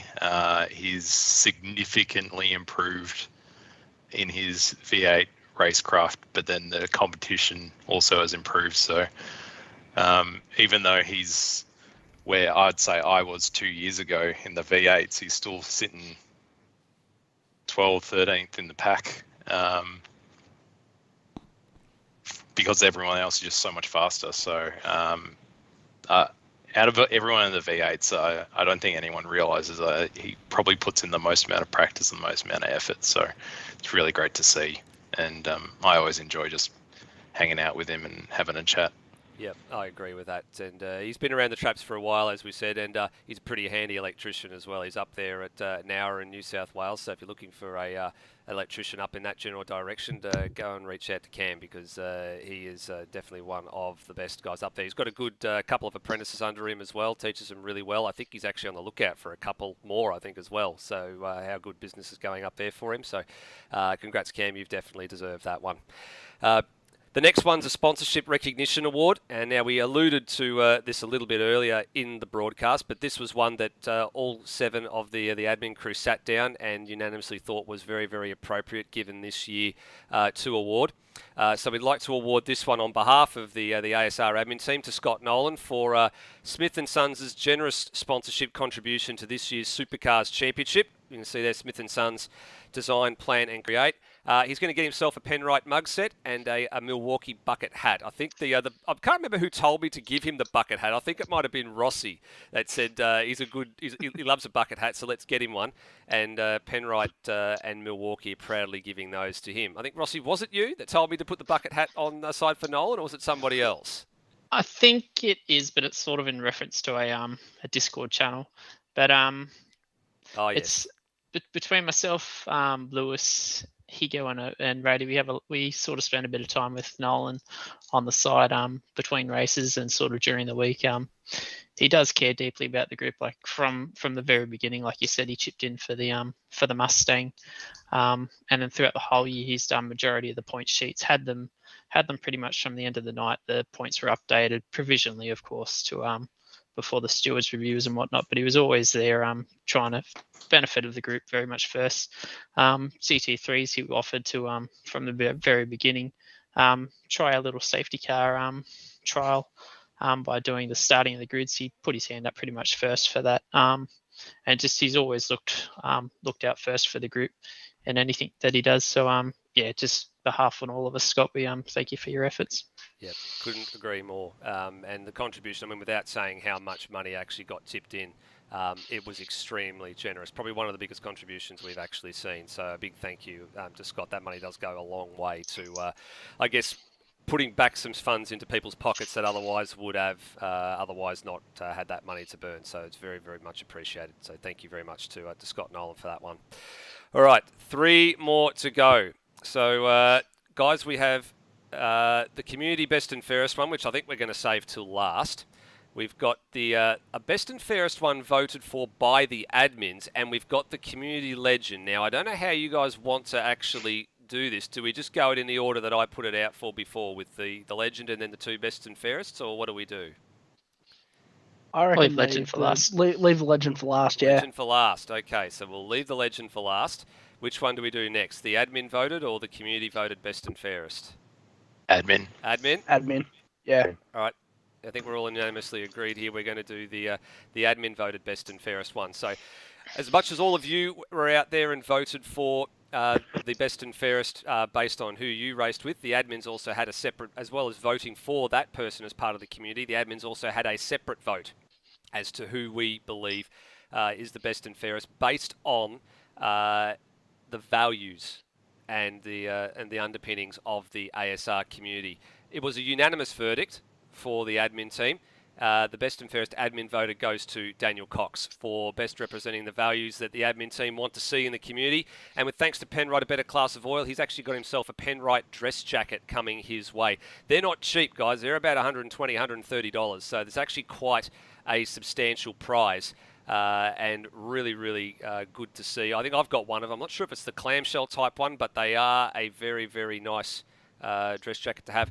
And given, I guess, Coxie being the Super 2 champion this year, guys, but also what he's done for the community. I mean, he's done a whole bunch of liveries for people. He did a livery for me. He's done a bunch of retro round liveries, painted a whole bunch of cars. I think he's in the process as well of getting a bunch of templates done. I've seen a few of them pop up in the last couple of days in the Today. Discord as well. There was one, there was one even today to make life easier for people. So I think a very, very deserving person to pick up the admin best and fairest. And as I said, it was unanimous between all of us. We couldn't, we wouldn't. There wasn't a second place to this one.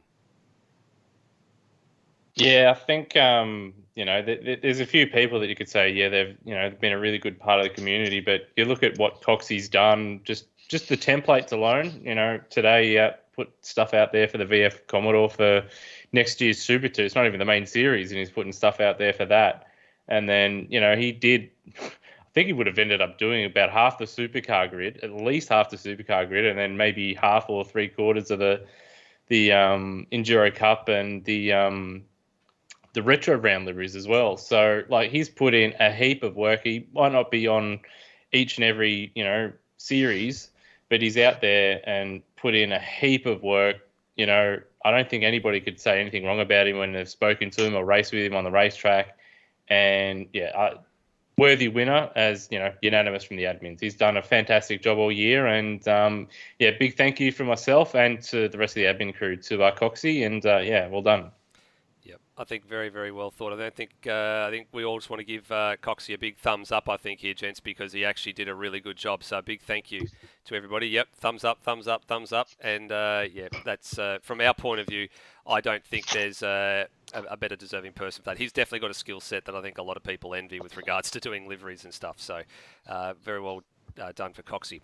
We now get on to the community voted best and fairest. So this is the person who was voted best and fairest by all of you. So this is a vote on your fellow peers. This person's also getting a dress jacket, but it's not courtesy of Penrite. It'll be courtesy of Ryco Filters. And it goes to Tim Redmond. So it's going to someone that's been at the top of a couple of these different series this year.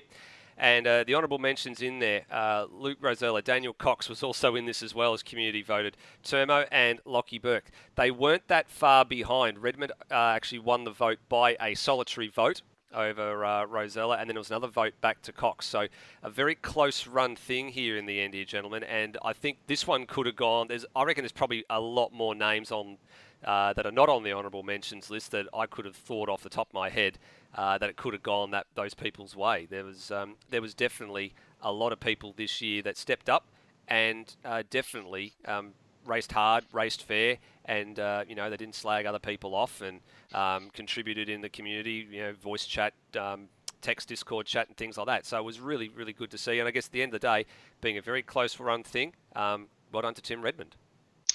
I think you look at the honourable mentions too. You got Luke Rosella, Coxie again, Termo, and Lockie Burke. But I think what really tips the cake for Tim, I think you just touched on it too. It's more to do what he did away from the track. He helped a lot of the young Kiwis coming through, but then also helped out massively with the most of the Super 2 guys, getting them up to speed.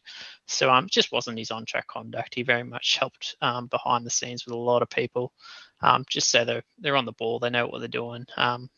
And just know what pace they need to set to be in a competitive position, but then also how to handle themselves on track. So, Tim, very deserving of that. Yeah, I think so. Rhodey, I think you've been involved with Tim for a fair few of these series. I mean, you've raced opposite him. You've seen him around the traps a fair bit as well.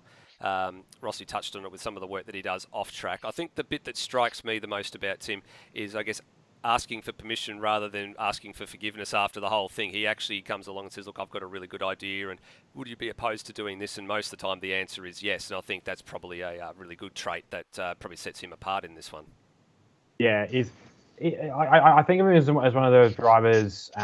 He's one of the quick drivers. He's one of the really hard drivers to dislike because with his pace. We've seen a couple of guys in racing, just speaking broadly, some guys that have the pace and have a really a less desirable attitude. But part of the reason Timmy's done this is because he's such a nice bloke, which makes it really hard to be envious of his pace because he's still very nice and polite about it.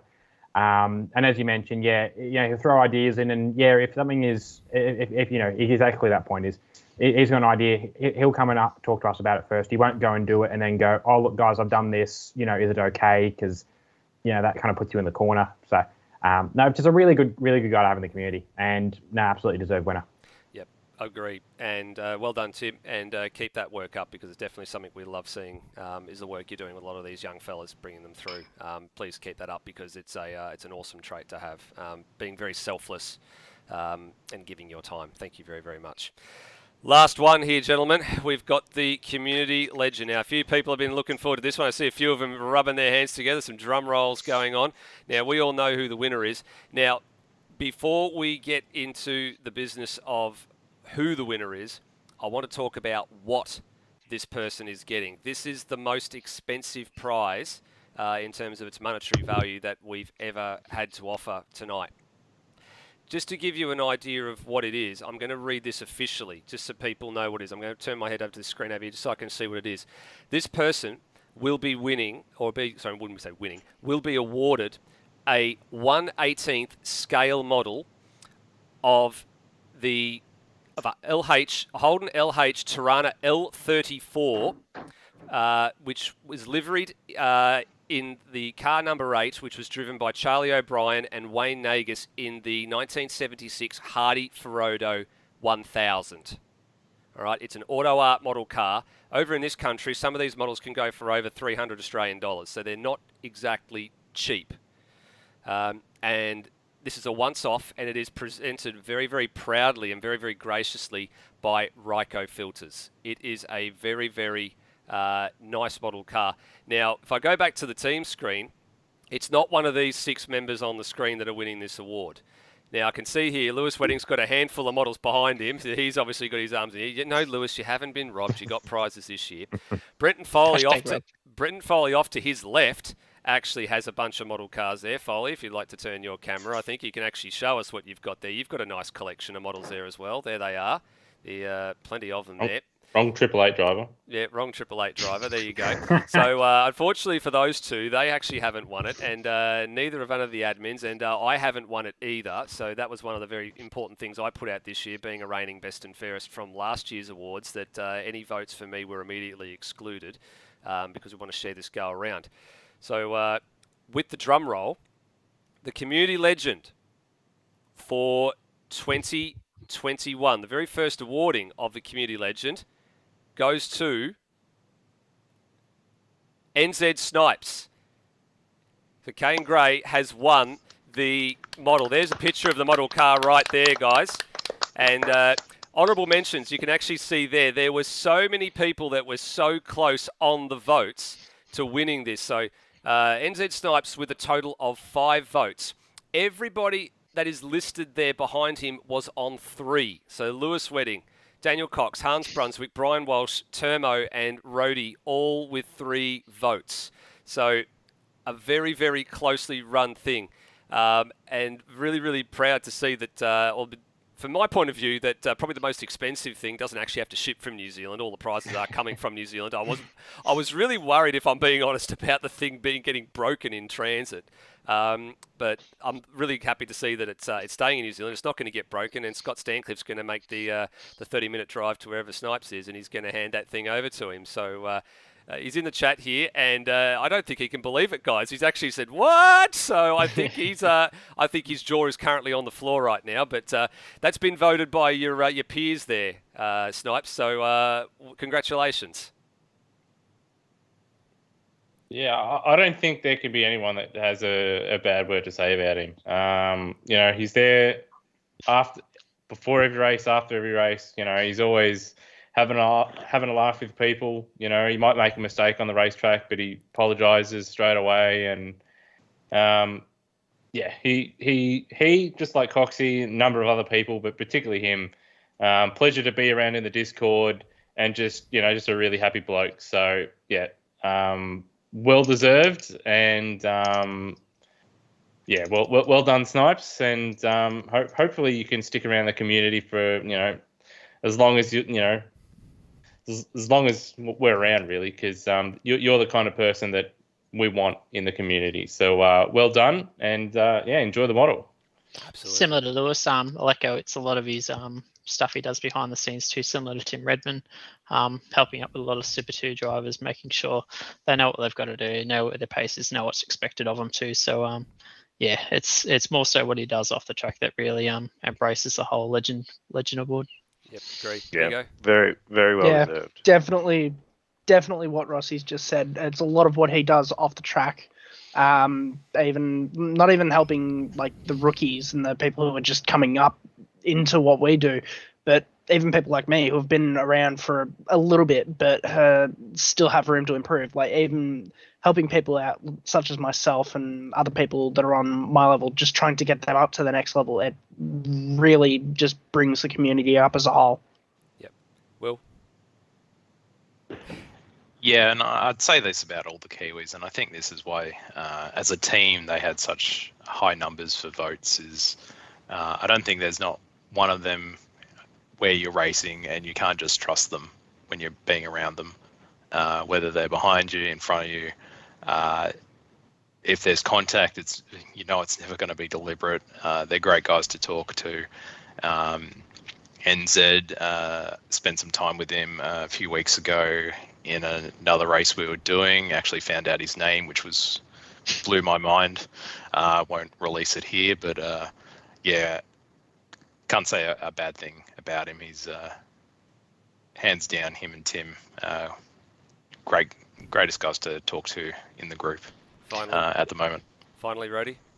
Yeah, I echo what Will said and what Higo's saying as well. Yeah, like it's not even just the Kiwis that Snipes up with. He'll help out with anyone. He's helped out Higo. He's helped out a couple of guys. He's obviously come in and helped out Floody as well and did his in commentary. And that's like and just in that was a really brave thing to do. And as we mentioned earlier, he already sounds like he's a natural, so he should hopefully be back in the box for that next season. But no, he's just been sort of omnipresent, and he's been around. He's been a help to everyone, and he's been a really positive, joyous spirit as well to have in the Discord, which definitely helps bring the mood up. So yeah, absolutely well deserved. Yep, agreed. Well done, Snipes. You definitely earned that one. And that's our last award for tonight. So that covers all of the awards. It covers a good wrap-up of the year. We've had a lot of fun. And I guess from our point of view as ASR admins, the work doesn't stop there. Yes, we're probably going to be taking a little bit of a break. I'm sure most of the admins are probably going to catch up for a drink or two at some point. A little bit hard for Rossi, unfortunately, because he's the only one of us who's not based in Victoria, unless he wants to travel down to see us, or the admins want to actually get a chartered plane to go and see him. It'll be a bit of a difficult. Yes, go Queensland. Yes, I think, Rossi, you are a Victorian originally, aren't you? Newcastle, mate. Newcastle. There you go. Yeah, Go the Knights. Go the Knights. That's it. All right. So I mean, the admin team are going to catch up in the next couple of weeks, I think, and have a chat about next year. Because while there are some building blocks that are already in place from this year, there are a number of things that are undecided for next year. I mean, it's pretty obvious already that supercars will be back. Super 2, Super 3 is going to be back. Well, Super 2 will be back. Super 3 will be added on, and as Lewis alluded to a little bit earlier, is going to be tagged as a development series. I think GT3 will be back in some form. There's actually a little bit of a couple of ideas thrown around that there might be two GT3 seasons, like we've had in years gone past. Of course, this year was the first time we had a single season across the whole entire year rather than two. And we're actually talking about whether or not we run one on the AMS platform and one on the R Factor 2 platform. That's an option that's up our sleeve. Even been floated that maybe we bring back the Bathurst 3-hour now that we've got a really good track. So there's a couple of ideas that have sort of been floated around. I think just going back to the admin team that are here, just for a quick wrap-up, there was a little bit of talk maybe over the summer break, maybe after Christmas. There might be just like a little social series. It probably won't be having any points, or not say points, but having any real status awarded to it, but maybe just like a stock content series that people could come along and just, have a bit of fun. They didn't have to be obligated to turn up.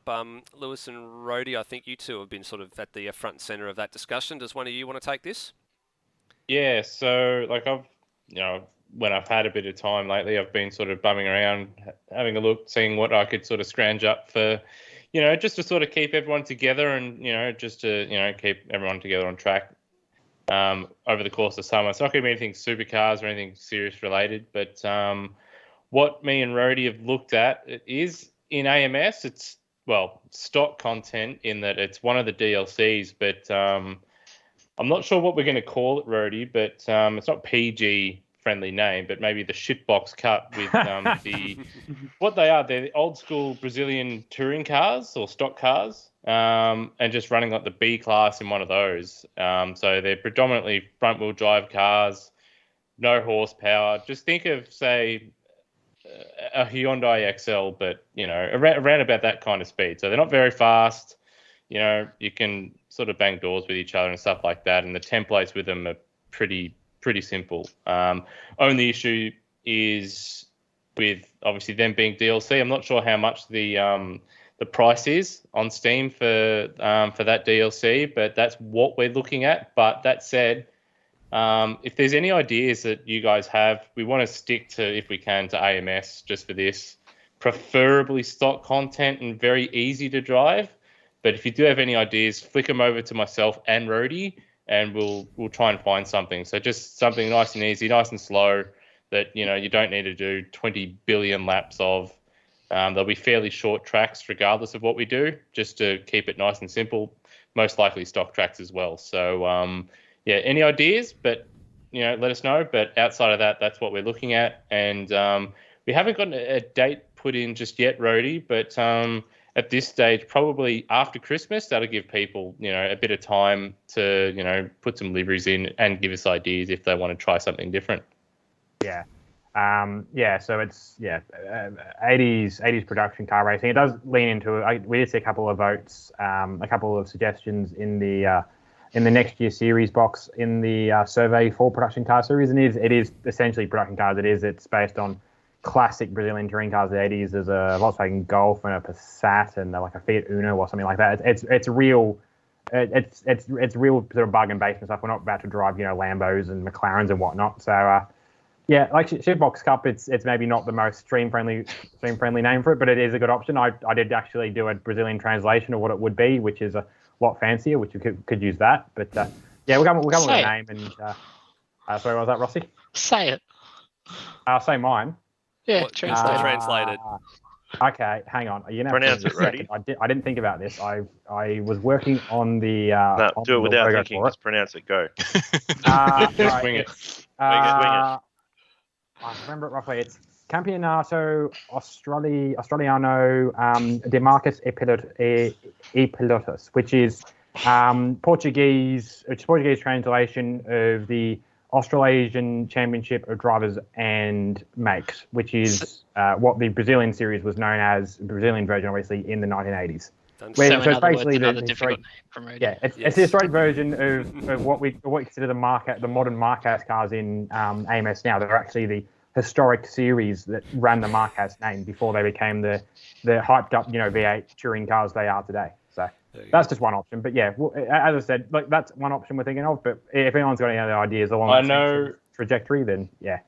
Yeah, I know in the chat a number of people have suggested the super trucks. We did see in the votes that was a pretty popular sort of series that will probably run as maybe a Tuesday night series like next year. It's not going to be the summer series or anything like that, but it will definitely be. I'd imagine run that as a fun night series next year. Because there was obviously a lot of people wanted to do it.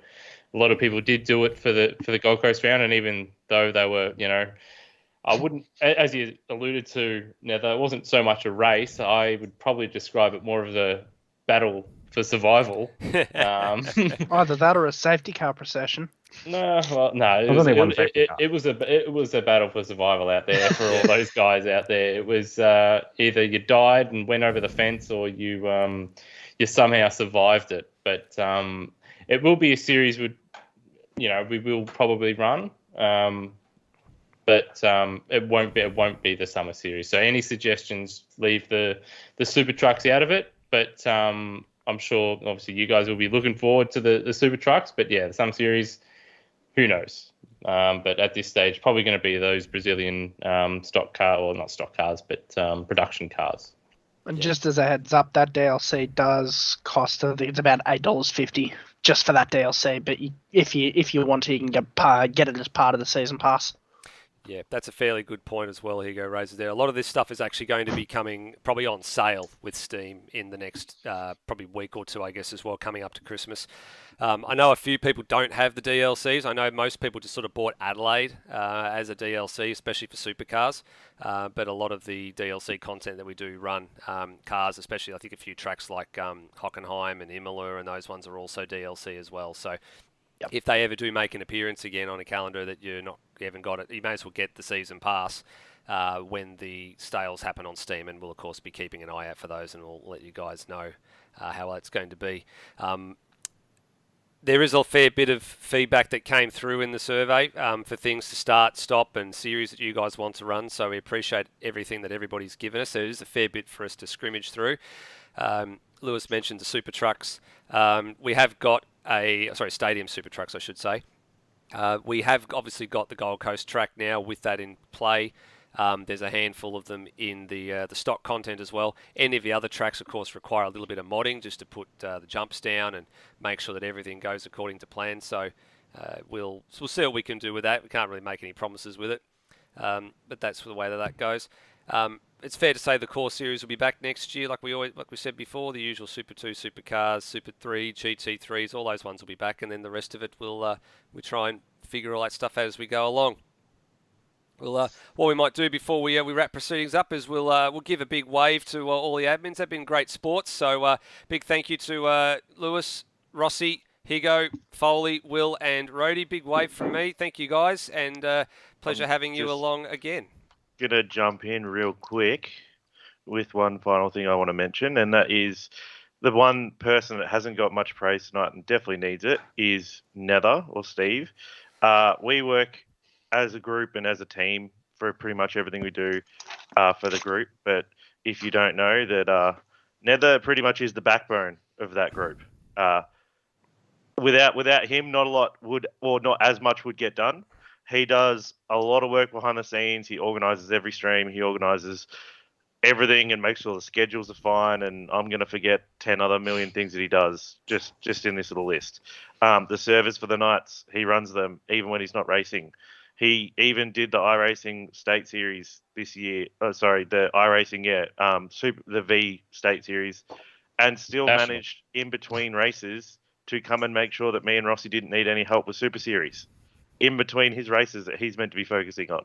So, again, he's probably going to hate me for jumping in and saying all this because he just gets his head down and does all his work, and he's someone that just will drop everything at a dime to help everyone out and keep this group going. So he definitely needs a thank you, and yeah, from behalf of all us, thank you very much, because it wouldn't run without you, in my opinion.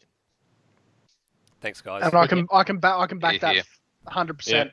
Yeah, big thanks. Been a big help. Obviously, me and Rossi were, after Matt sort of departed us there, you were a big help for us transitioning to where we are now. And, you put in a tremendous amount of work from, anything from broadcast all the way through to, doing the stewarding and, just keeping us in check and stuff like that. And, it's not an easy job. It's, a lot of hard work, some late nights, and, having to put up with some grumpy people is not easy. But, you've done a great job. Big thanks from myself.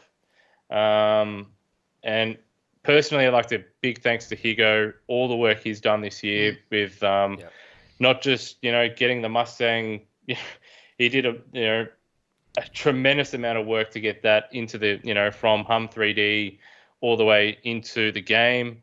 I might have just changed some lines on a little bit of text, but, getting it all ready, cutting down the polys and getting that into the game, heap of work. And we didn't have much time to get that done. And, fantastic job there. And then further down the track, Enduro Cup and stuff like that, fantastic work on Sandown, realistic version of, turn 6, redone turn 1. We've redone the pits. And then with Bathurst as well, cutting down all the polys, finding out flaws with it, and getting that into a workable state. And then with Rossi as well, those two, when we've done all the track work in Enduro Cup and, even just a lot of the stuff with the tracks towards the end of the year, they've been a massive help to me and to the community. So I know Nether might be sort of the one everybody thinks of as being, the head admin at ASR, but with some of the series we've put on and some of the work that's been put in by Hugo and Rossi, I don't think the show would have been as good or performed as well without those guys. So they did do a bit of a thankless task, but big thanks to those guys. They've been a massive help, and big ups. Yeah, completely agree. And I guess, guys, thank you very much as well for, I guess, your kind words towards me. It's, I guess I'm the one that's sort of the glue that holds everybody together, I think, is probably the best way to describe it. It's the admin team. There's only 7 of us. I would probably call it a democracy.